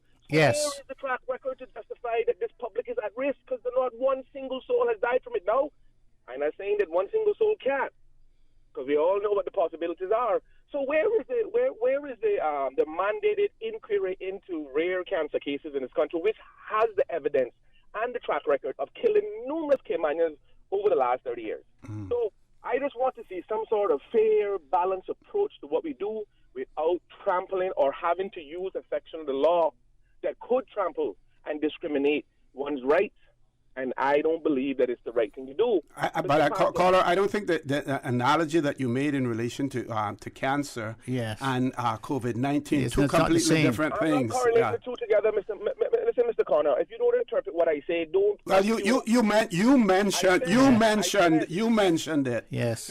And we're not going to get adversarial about this, but you mentioned it, and I just said what I said, that there's no comparison between cancer and COVID-19, and I maintain that. Yes. I did not correlate the two as being the same. I said there is no correlation. Okay. Okay. Just take it at that. I'm telling you, I'm using an example that when the public health is at risk and we don't know what is causing it, no one has taken initiative from any government to put any private inquiry into what we are exposed to. We have the landfill, we have the mosquito clean, we have people who don't have license to spray pesticides on this island. We're the only country in the world that do not have to have a license to go in the store and buy pesticides. So we're exposed, but no one has taken that into consideration. I'm just trying to demonstrate some balance in terms of if we're going to enact a law to select who we want to discriminate against, it is wrong. Well, the Constitution allows it. The Constitution allows it. The Constitution don't allow you to select who you can discriminate against. Oh, really? Read Section 16. Caller, just let me go back over what it says again. It says the law has an objective that's reasonable justification and is reasonable proportionate to its aim in the interest of public health. Now, it doesn't mean that they can just say, well, we have COVID in Cayman, so we're going to pass a law to make it mandatory for vaccine. You have to go on also now, and the government would have to go on to say at what level of infection and how many deaths attributed to COVID-19 that would take to trigger that decision to make it mandatory vaccination for nationally for the interest of public health. And we have to take into consideration not just the Cayman Islands, but what's happening worldwide as well. It is a trend that is taking place. Okay, let's tone it down. So the government has to take all of those things in while you're bringing the law, so that the law is, if it goes to the courts and challenged, the courts will uphold it. Okay. You understand? I have one last thing to point to make, and then I'll hang up. And forgive me if I felt like I'm coming across strong, but I just wanted to make sure my point was not misunderstood. Sure. My last point is this, Mr. Connor and Dr. Macfield, because I want you all to understand that there's a balance here, right? So, okay, now we know more information about the vaccine, its effectiveness, and its efficacy, right? We know now that the vaccine is not for everyone. We all know that. We have now recorded cases in the Cayman Islands where people have been adversely affected, okay? Those are recorded on this island where they've been adversely affected. And right now, I can tell you they're recorded, Mr. Connor. They're in this.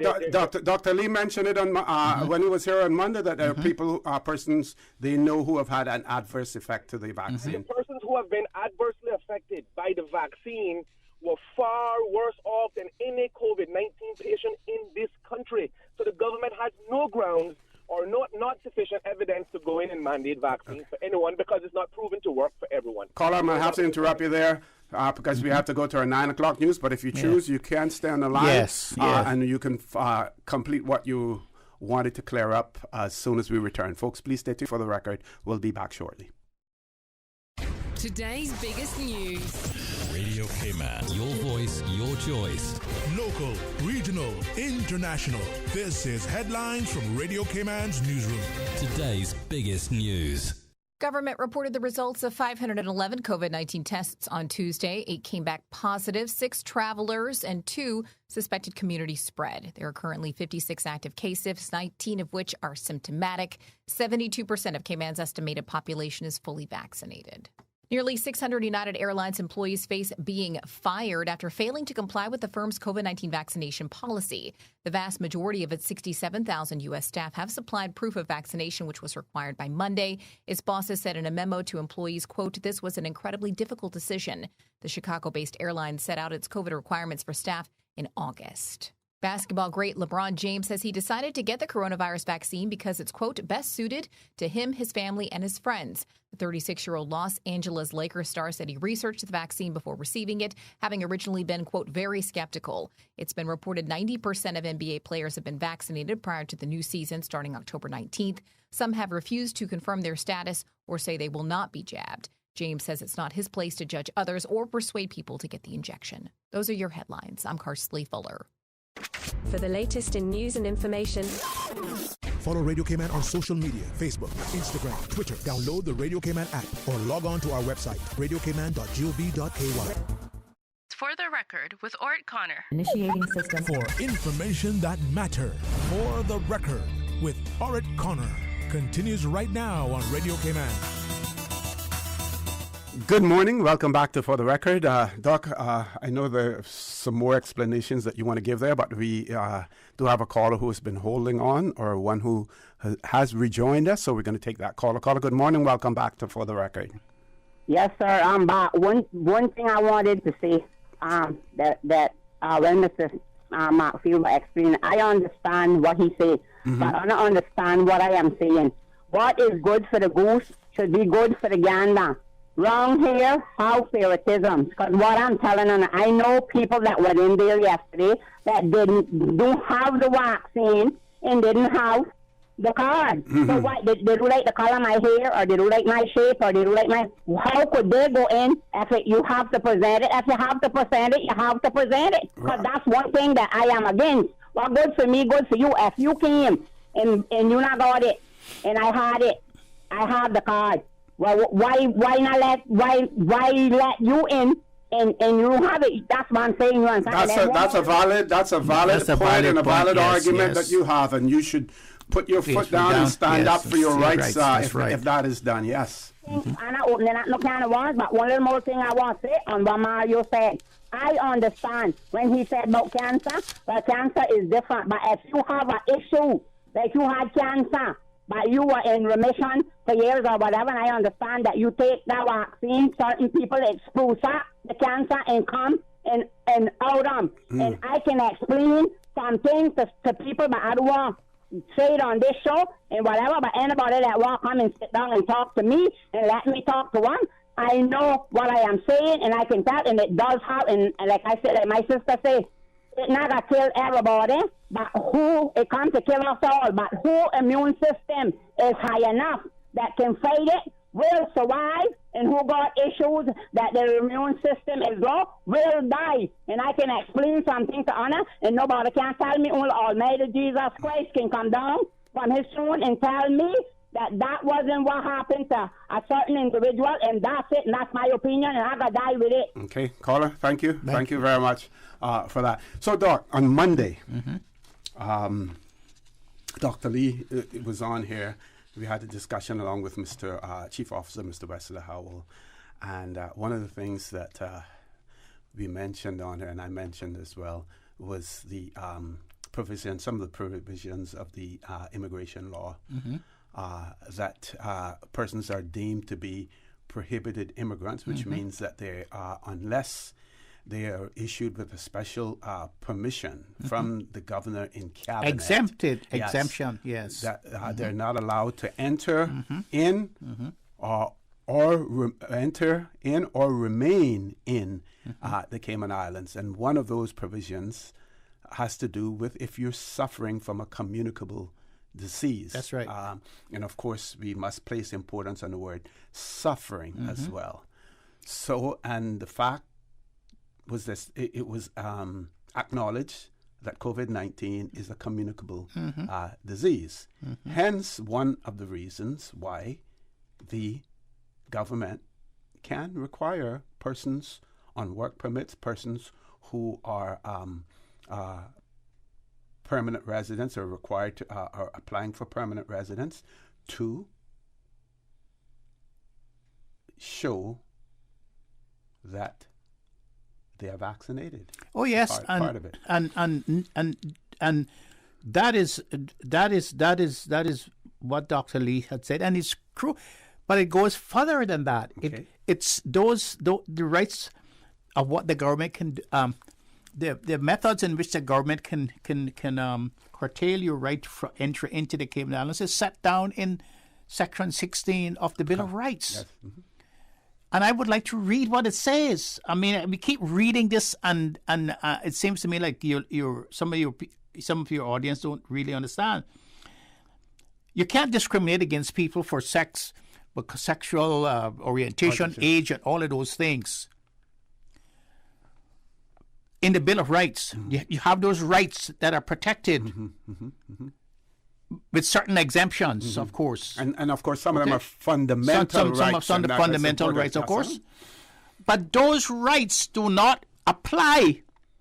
This is what the Constitution said. Those rights do not apply with respect to the entry or exclusion from or the employment, engagement in any business or profession, movement or residence within the Cayman Islands of persons who are not Caymanians. Those rights that other people have in Cayman, you do not have those rights if you're coming to the Cayman Islands to work, to enter into any business or profession, for movement up and down, or to reside, if you're not Caymanian. The government can impose restrictions on how you are going to do those things in the Cayman Islands if you're not Caymanians. And the Bill of Rights protects the government because the Bill of Rights say the Bill of Rights do not apply to the government in those restrictions that they're going to place on you if you come to the Cayman Islands to do any of those things and you're not Caymanians. Exactly. And at some point in time, we will the legal challenge will come to that, and the courts will decide and will interpret Section 16 as to whether or not the government is properly applying it. Yes, and when we talk now about the changes in the legislation, the government has gone to extreme pains to ensure that legislation is compliant with our constitution. The government is amending the government is amending the immigration transition law now to include this section in the constitution into that law. Yes. That says they can restrict those, they can apply those restrictions. And the problem is that people must understand that every jurisdiction that I know has the right over who comes into their borders and what conditions that you are allowing people to enter their borders. And I know that there's a lot of talk about it in Cayman here, but they don't talk about that when you go to America. And when you hit Miami or Atlanta or New York or something, their borders, and they say, this is how you're going to come in.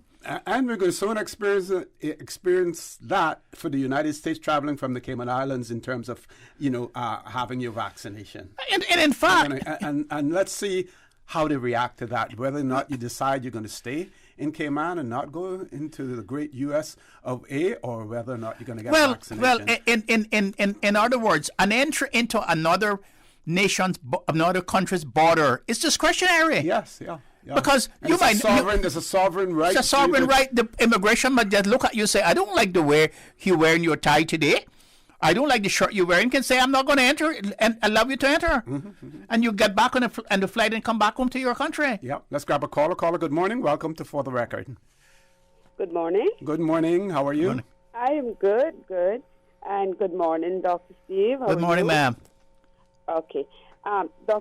Dr. Steve, thank you for being on this morning and for elaborating that section of the law and the Bill of Rights. I want to refer to something I was listening to on Monday, although Mr. Connor did not take any calls, so there wasn't an opportunity to have it further explained or elaborated on. And Mr. Connor, please correct me if I misheard. I believe it was said on Monday that this is talking about the mandatory or mandating the vaccine for work permit holders, contractual workers, and stuff like that. And I believe that it was said that unless a person wanting to enter the island came with a doctor's certificate stating they could not be vaccinated, that would be an exemption. So if I heard correctly, I'm hoping that the government and the public health would look at that very, very carefully, because you're going to find people getting through that loophole. And it's my opinion that if you are not able to take the vaccine, then you should not be wanting to enter here with or without a doctor's certificate. And I'm looking at this the way, we looked at AIDS when that was the outbreak. And if I'm not mistaken, it is still in the law today that if you're applying for a work permit here and you happen to test positive for AIDS, and the way that was broken down was as a carrier or a person with the disease, you would not or could not be granted that work permit. And perhaps they might want to look at that word suffering, because lots of people can have something, but they're not actually suffering. They're carrying it, but not suffering. And I think AIDS is probably a good example of that. We can think of other things too, but that one comes to mind. So I would like to hear both of you respond to that, if you would, please. Okay, thank you. Thank you very much for that, caller. And any other callers on hold, Ms. Susan? Another caller, good morning. Welcome to For the Record. Hi, good morning. Good morning, good morning. Talking about these injections and about making it mandatory, I remember years ago, it was a lady, Cayman lady, who had been living in Miami. she came out here, and I don't know if you remember, it was some kind of injection or shot that we used to have to get to be able to get into my arm. I don't remember what the name of it was. But anyway, she wasn't supposed to take that injection because she had a kidney problem. And they told her for her to get back into Miami, she would have to have that injection. And you know what happened? It killed her. I don't think it killed her instantly, but it wasn't long after that when she died. So it must have been that killed her. So, you know, talking about making these things mandatory and forcing people to take things that nobody is 100% certain about as yet. You know, I think everybody has their own right and their own opinion to do what they want with their body. Well, caller, there are always exemptions. Mandatory means that you are exempted if you can prove that you are medically not able to take the vaccine, but you're going to have some doctor's certificate to say that, which you would carry with you to say that this person is not medically fit to take the vaccine, and then the mandatory requirements would not apply to you. Well, I don't know, but I don't know if it's true or whether it's just talk or what, but I heard about at least 2 or 3 people who were in good health, young people, and they took these injections, and then they've had all kind of problems since that they would not have had before. So I don't know. I mean, things can happen to you when you don't have. You seem to be medically fit. A lot of people go to the doctor, and doctor say, "Oh, you're fine." I know 2 men in Cayman. They went to the doctor, and they had their checkup. They were fine. 2 weeks later, both of them died from a massive heart attack. So you know, you just can't figure for anybody's health or future what will happen. Okay. Thank you very much, caller, for that as well. Just want to point out again, one more. You want to take the break first, Ms. Susan, or take the caller? Take the caller. Okay. Caller, hang in there. We're going to take a commercial break. As soon as we return, we will take your call, so please stay tuned. Had a look at those investment options yet? Too busy. Look at today. Workout, breakfast, take the kids to school, back-to-back meetings, take Pepper to the vet, and she's apparently got allergies now, so... And that was all before 12. But you look relaxed. That's because my money's as busy as you. With RF, you can access the best in local and international investments to keep your money busy, so you can spend more time focusing on you. Contact us at rfgroup.com to find out more. RF, money at work. For medical lab services in Cayman, go straight to MedLab. Blood test, x-ray, and mammogram, all of that is MedLab. Affordable fees and friendly service, a full professional team. MedLab is always comfortable, MedLab is always clean. For medical lab services in Cayman, MedLab. Call 949-7331 and ask about MedLab's new state-of-the-art digital mammogram machine.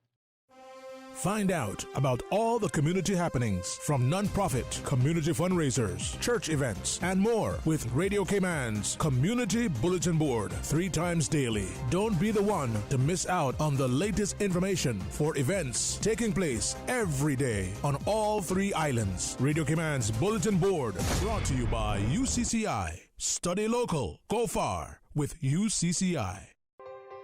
Know the risks of underage drinking and be prepared to have a conversation about them. Establishing yourself as a trustworthy source of information on alcohol will make your child more inclined to ask questions and look to you for support and guidance. For tips, log on to www.ndc.ky. This message was brought to you by the National Drug Council and Radio Cayman. For the record, with Ort Connor. Initiating system. For information that matter. For the record, with Ort Connor. Continues right now on Radio Cayman. Good morning. Welcome back to For the Record. Very quickly before we take the caller, one of our listeners sent in a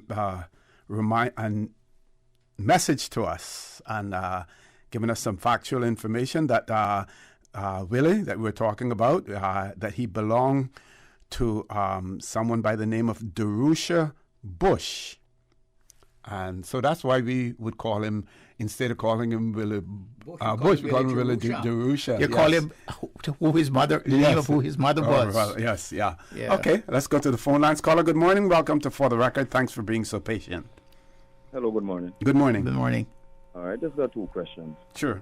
My first question is, I'm a Caymanian in What y'all are telling me now is if I don't want to take this vaccine, y'all are telling me if they make it mandatory, I have to take this thing? No.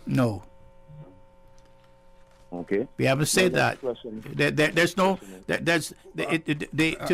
him ask the other question first. Go right ahead, caller. Yeah, my next question is, have they published or put out information of what is in the vaccine?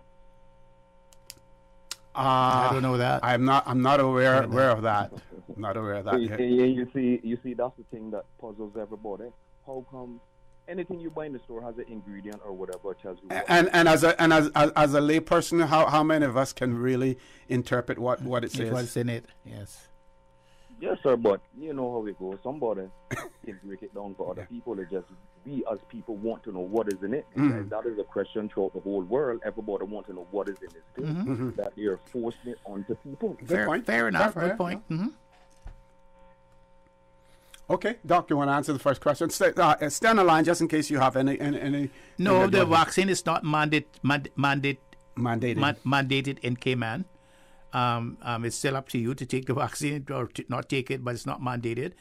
And the encouragement is that if you have any questions or concerns about it, consult your physician. Your physician. That's the first thing you should do. The argument, the debate we have this morning is, if it came to the place where it would have to be mandated, does the government have the right to do that? That's what we're debating this morning, and we're saying under the Constitution and under our laws, the government would have the right to mandate the vaccine if it came to that, but the governments would have to pass a law that was reasonable, justification that was reasonable, and is reasonable, proportionate, with its aim towards that particular thing for public health. It couldn't do that now to get people to do the vaccine. It would have to be in the interest of public health. Public health, yeah.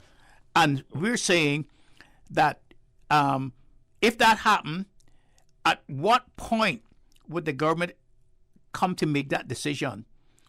In other words, how many people would have to be infected in Cayman, or how many deaths would have to be attributable to the COVID-19 that would trigger the governments to mandate the vaccine? Or how many you're trying to avoid taking place based on what is happening worldwide and what is happening in similar jurisdictions like ours. Yes.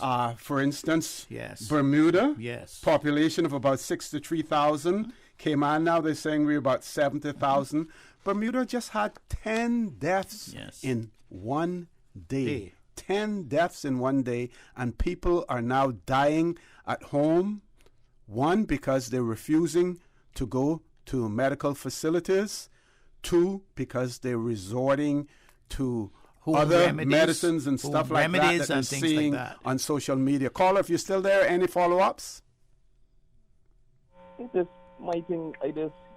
like nobody believes in the natural herbs and thing no more. Everything is just about science, medicine. Science. Like, what about with natural herbs? When we had little running nose and all them thing there, with Grandma used to take us in a little salt water and all them thing there. Right away, that's right. You're right about that. We got COVID. Well, I go take a child in the salt water. Then we sleep in AC every night, and we don't cover our head. So of course, naturally, we're gonna get cold in our head. Like people, I think sometimes people just blows things out of proportion, and I feel like we just need to go back sometime to our natural herbs and stop thinking everything is about science. And the point I would like also to make in support of what you were saying. Please remember now, our diets are not the same as we did before. Our diets are now mostly synthetic. The things we eat has all kinds of things in it, that doesn't actually support good health, and so all of that has to be taken into account. Now, there are some people who stick to the old diets. They refuse to stick to the artificial diets the foods that people eat today in the modern world, and a lot of people, and they were much stronger.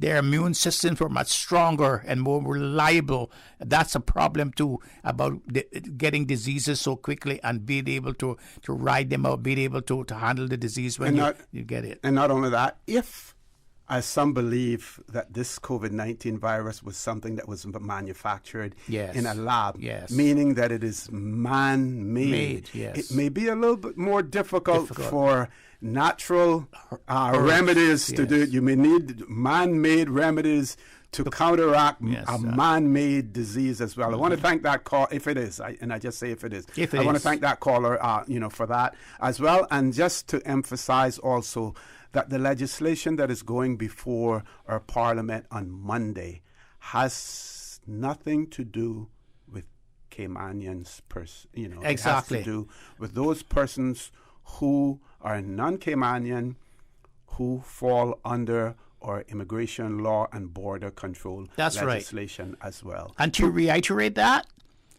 I've heard so many people are talking about why are we singling out the expatriate workers to have to be mandated to take the vaccine. There are more of them than us now. Well, that would be my argument. Not only that,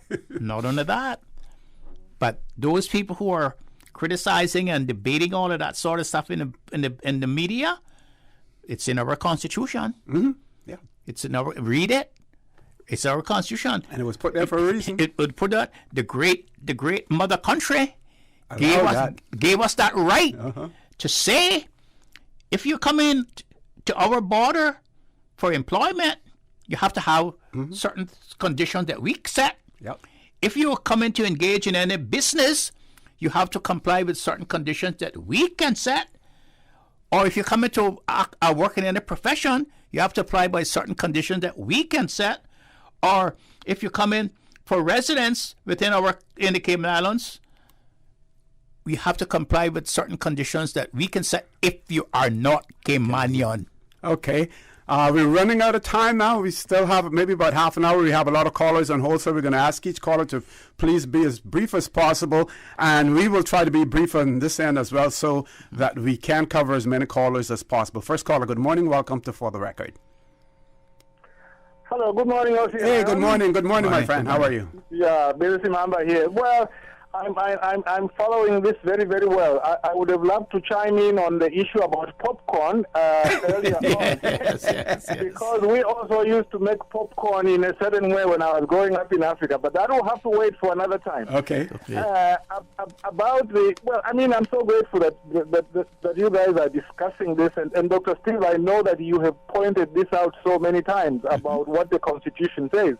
And that actually is something which is in international, even those who don't have a written constitution that says so. It's a basic tenet of international law that a country is free to keep people out of its borders on certain conditions if it wants to. That's right.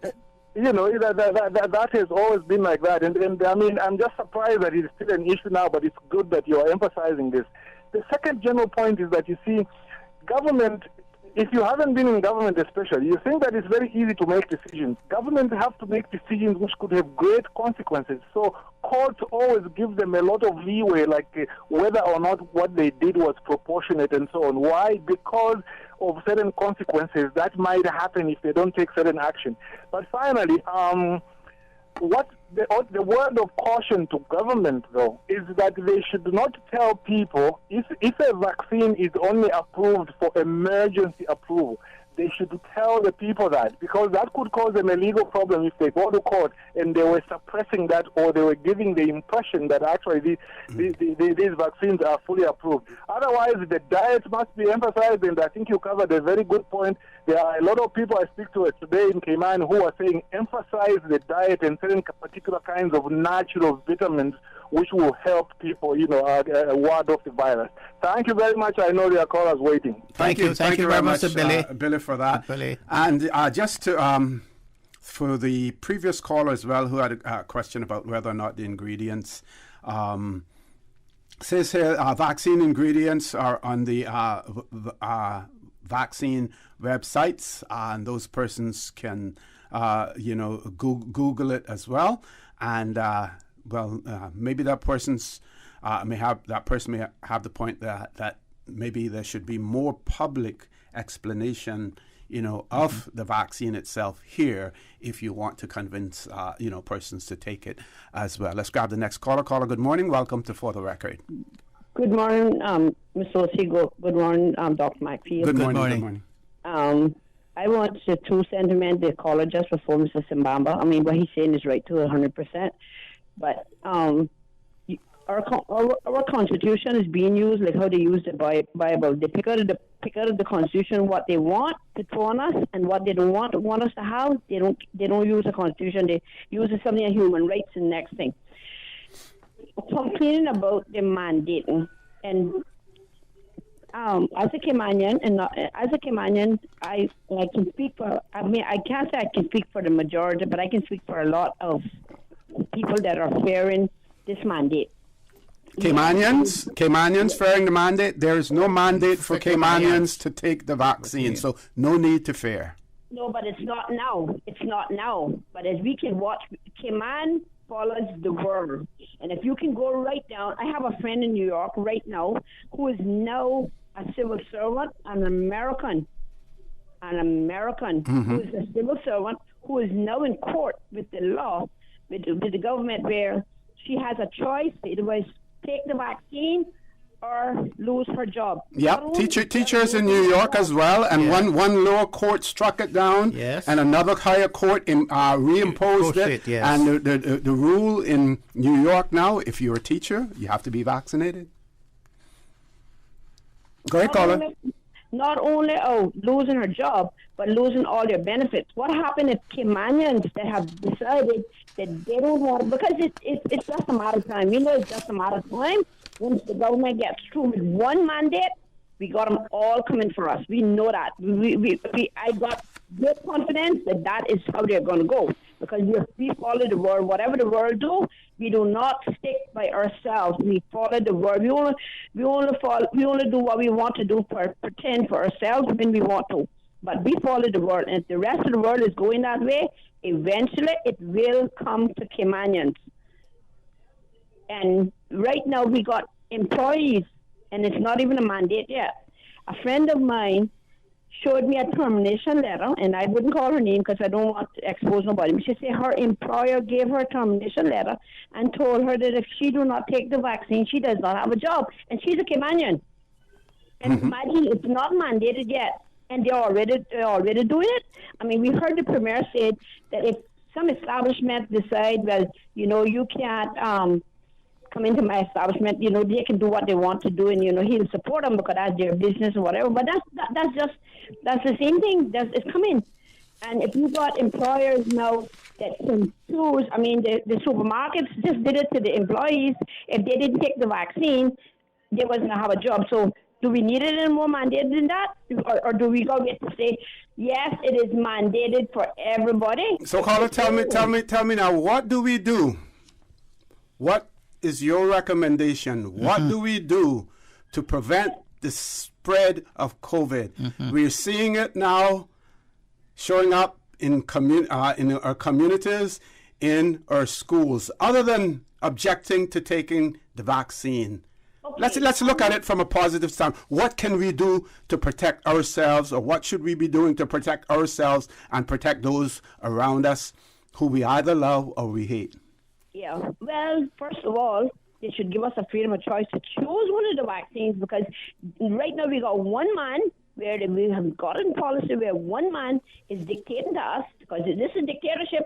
They can say what they want. This is dictatorship, because if you can tell me that I can only take one thing, you can mandate it, you can put it in law, so you can tell me I have to take it. Okay, we got that. So choice is one. What's the other one? Yes. So give first of all, give us the freedom of choice. Okay. Don't mandate it first, because if that's the Constitution, you're talking about the Constitution says we should have freedom of choice, and they're not giving us no freedom of choice. And then now they're not, and then they're going to turn around and tell us that we have to take it. If we don't have it, then we don't have a job. The Constitution says everybody has. Constitution doesn't apply to those people out there in the private sector. Yes, your employer, if it is not government, does not apply to them. Exactly. And caller, I would like to pose a question to you that I posed the last time I was on here. Yes, sir. How do you strike the balance between an employer's right to exercise a duty of care to protect the health and the well-being and the safety of the employer and the employees, as against the rights of the employees who wants to exercise their bodily integrity and their personal autonomy? How do you strike the balance of the two rights? The one who wants, the employee who has a duty of care to protect the rights of people who work in his employment and the safety of those, and those who work there who does not want to take the vaccine. Or other words, should the individual right trump the right of the majority? But we don't know where the vaccine, as for scientists or whatever, we don't know right now that the vaccine is the right thing. People, like you said. But you just said you want choice. Yes. So obviously, you know, you just said you want choice. Yes. Yeah, that's what I'm saying. But I understand where you're coming from. I don't have the answer right off, but I'm sure I can research it and get enough vaccine. Okay, we're going to ask you to leave us there so we can grab an. Actually, we have to go to a commercial break. I'm 5 minutes beyond that. Folks, please stay tuned for the record. We'll be back shortly. What's that? No sugar, same amazing taste? Coca-Cola Zero Sugar is here to stay. Classic taste, pure satisfaction. Be sure to stop into any Tortuga location and get your own case of Coke Zero. Or grab an ice-cold one straight from the cooler. Brought to you by Tortuga Distributors Limited. Coca-Cola, taste the feeling, Cayman. We think it's time you crossed over to a new vehicle. And with the 2021 Toyota Corolla Cross now at Vamp Motors, you have plenty of reasons to make the switch. The crossover body and hybrid engine is a sleek design in a sturdy structure with a spacious interior that opens to extensive cargo space. Stuck in traffic? The high-performance self-charging hybrid system automatically switches between gas and electric vehicle mode, helping you lower both fuel costs and carbon emissions. The Corolla Cross has full LED lighting inside and out, an integrated display audio system with energy monitor, and a dual-zone climate control system to ensure comfort for all. Test drive the new 2021 Toyota Corolla Cross Hybrid today at Vamp Motors, Walkers Road. You can now register to receive a securely verified digital copy of your COVID-19 vaccination status with QR code through the My HSA patient portal. Sign up is available at all HSA locations and at various sites throughout the community. To register, all you need is your photo ID showing date of birth and a valid email address. Visit hsa.ky and click My HSA Patient Portal for the sign-up schedule and more information. The Department of Commerce and Investment is asking clients to use their online services at www.dci.gov.ky for trade and business amendments, grant and renewal applications, and more. While the DCI counters remain open from 9 a.m. to 4 p.m. Monday through Friday, you can stay safe, avoid the line, and save time by applying online for business services at dci.gov.ky. For questions about the DCI's online service or other licensing, enforcement, or regulatory matters, please email info@dci.gov.ky. COVID-19 vaccines are the only way forward in reopening our borders safely. Take the COVID-19 vaccine to protect yourself and the ones you love, especially those of us who cannot get vaccinated. For more information on the COVID-19 vaccine, visit www.gov.ky/coronavirus. For the record, with Ort Connor. Initiating system. For information that matters. For the record, with Ort Connor. Continues right now on Radio Cayman.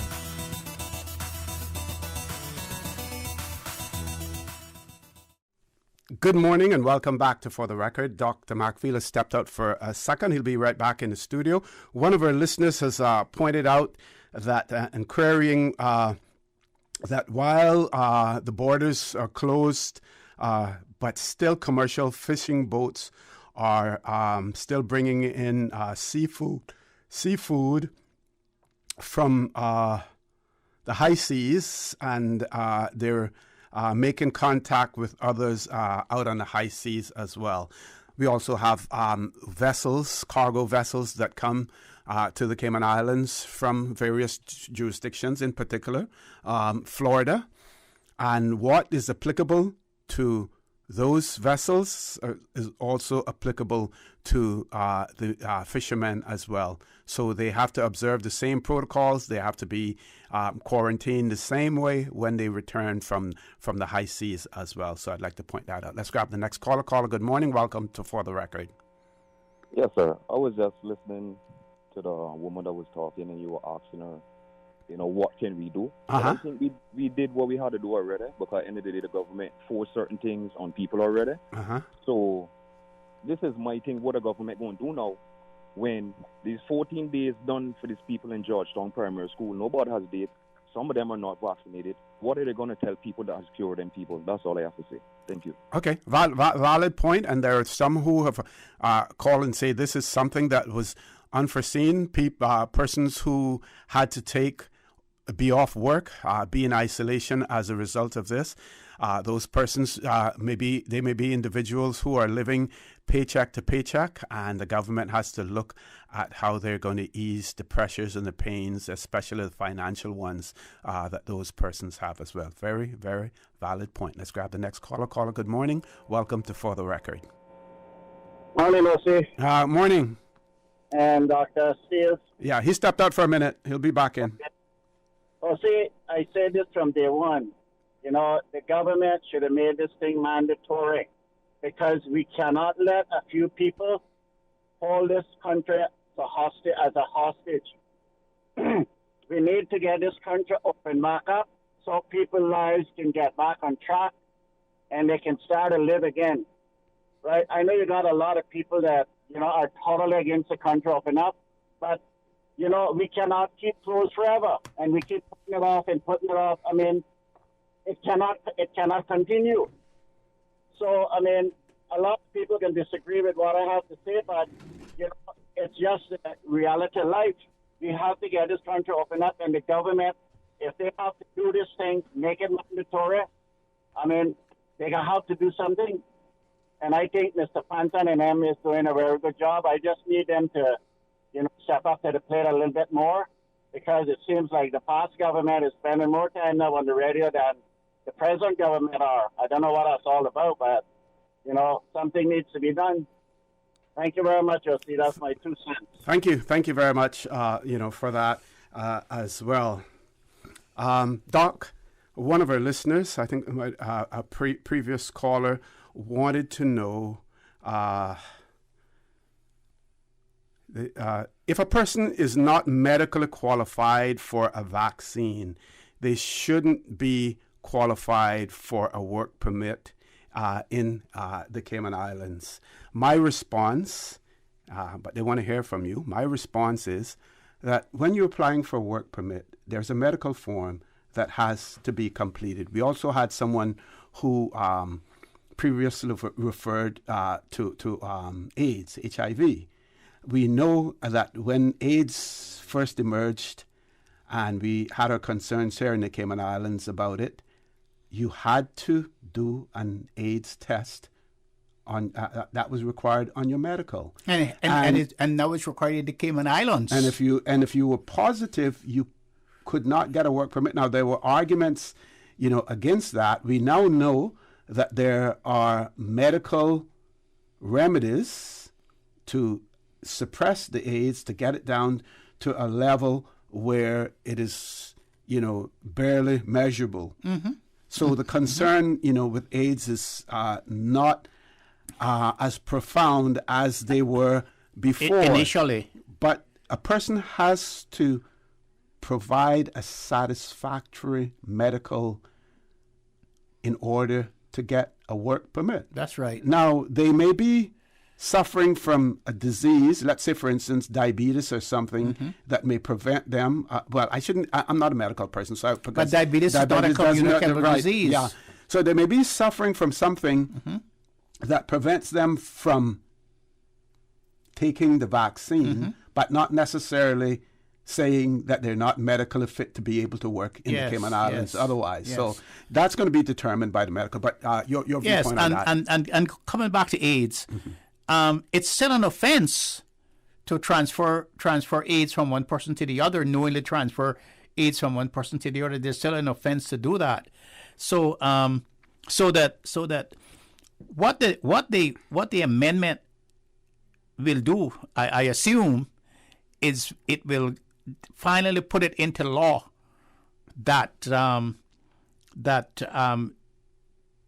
in addition to AIDS, in addition to other communicable disease, sexual transmitted diseases, in addition to all of those other things that you have to have on your medical to be able to obtain a work permit, one of the things that you are going to have on your medical is that you're going to have a vaccine, be a vaccinated person to be able to get a work permit. Yes.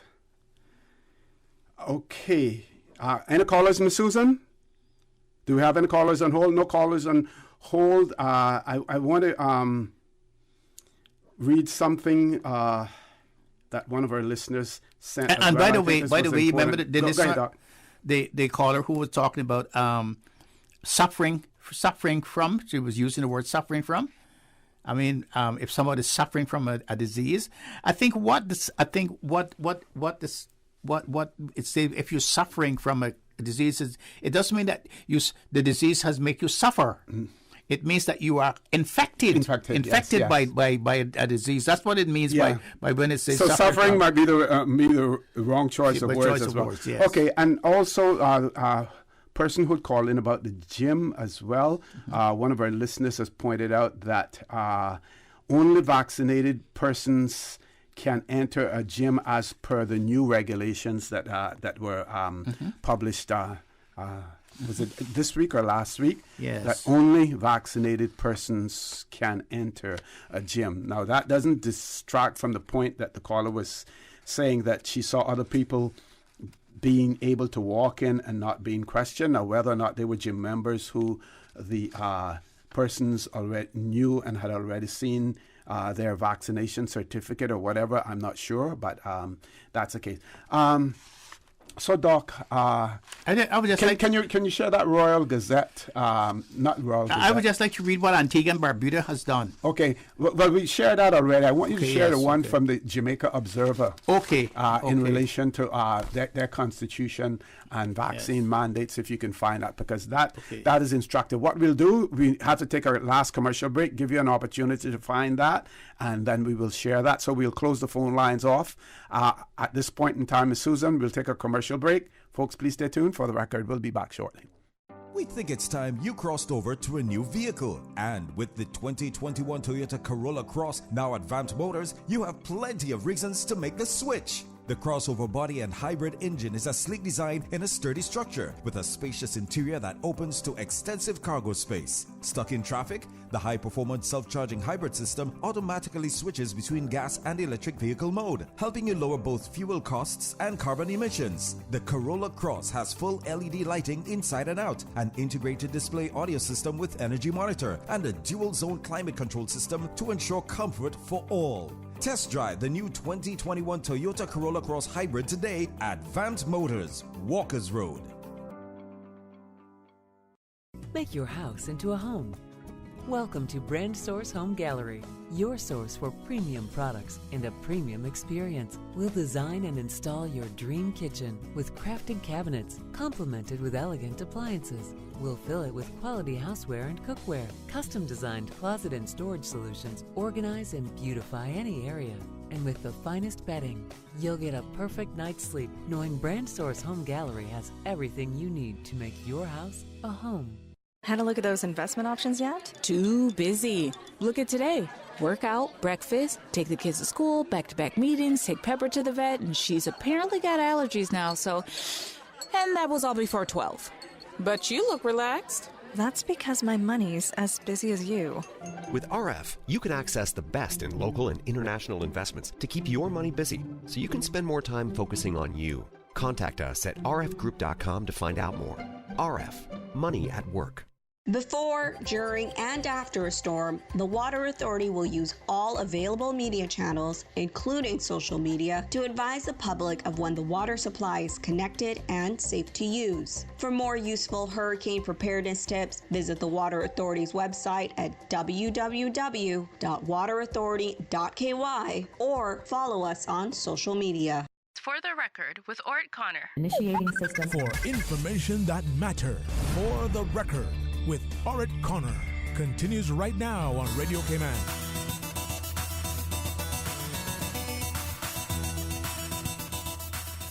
Good morning and welcome back to For the Record. We're in the last leg of the show this morning and we've closed off the phone lines now.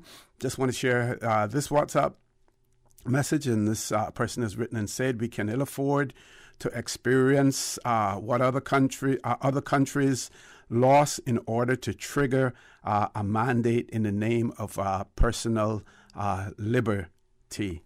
And again, folks, I point out to you the situation in Bermuda. We know that their approach initially, as far as trying to suppress or control COVID-19, their approach was completely, in some respects, I shouldn't say completely, in some respects different than ours. But once COVID-19 gets into your community and people start to suffer from it, and you get people who are refusing to seek medical care, then that is where the problem lies, and that is what we're trying to avoid here in the Cayman Islands by encouraging you, if you can be vaccinated, please do so. If you can't, consult a medical doctor, and it is also incumbent on the government to find other alternatives for those persons who cannot be vaccinated. And I think that the government is, making an effort to do that as well, and to encourage people, how to go about doing that. Doc, over to you. The article that I'm going to read appeared in the Jamaica Observer newspaper on the 22nd of September, which was last Wednesday, and the article is titled, Mandatory Vaccination Not Likely to be Regarded as Unconstitutional, Says Bar Association. And the article starts, the Jamaica Bar Association says it does not believe that requirements for mandatory vaccination, whether by employees or the state, contravene the constitutional rights of Jamaicans. A scheme requiring mandatory vaccination is not likely to be regarded as unconstitutional for while a court may well hold that the rights engaged are being or will likely be contravened, such contravention it is likely to be held to be demonstrably justified in a free and democratic society. The Jamaica Bar Association Constitutional and Human Rights Subcommittee said in its legal opinion issued yesterday. It said limitations applied to the applicable provisions in the Charter of Fundamental Rights and Freedoms for the purposes of mandatory vaccination is likely to withstand judicial scrutiny if challenged. It goes on to say, according to the World Health Organization, WHO, contemporary forms of mandatory vaccination compel vaccinations by direct or indirect threats of imposing restrictions in cases of non-compliance. It says typically mandatory vaccination policies permit a limited number of exceptions, such as contradictions, and that mandatory vaccination is not truly compulsory, as force or threat of criminal sanctions are not used in cases of non-compliance. However, mandatory vaccination policies limit individual choice in significant ways by making vaccination a condition of work or access to education, the WHO advised in April in a policy brief on ethical considerations and caveats for COVID-19 and mandatory vaccination. Okay. Yeah, that's so that's the end of the article. No, and then and then the Jamaica Bar Association says lawsuits arising from mandatory vaccination imposed by employers are, however, not out of the question, as issues of arising are not confined to labor laws and traditionally understood.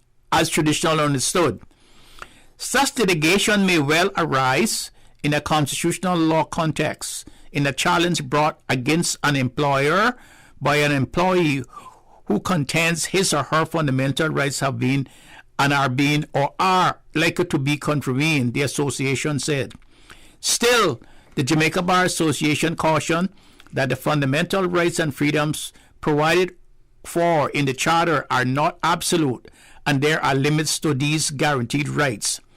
What is plainly required is an assessment of whether the benefits to be gained by the violation is outweighed by the severity of the harm to persons. If ultimately the harm caused is greater than the benefit, then the law is constitutionally unconstitutional, the subcommittee stated. At the same time, attorneys are of the opinion that employers and the state have an obligation to prove that any limit on their specified constitutional rights are justified. Therefore, in imposing any limit on the rights to the protection of private life, the government of Jamaica and or in the context of this opinion, an employer has the burden of establishing that such a limitation is justified, the association said. The Jamaica Bar Association pointed out that given the health crisis that continues to rock the country and reports of the health care sector ostensibly on the brink of collapse, the risk associated with vaccination compared to the danger facing the general population from persons being unvaccinated show that there is plainly sufficiency of importance in violating the rights engaged. The association said a court may consider these factors, and the factors are whether in breach of rights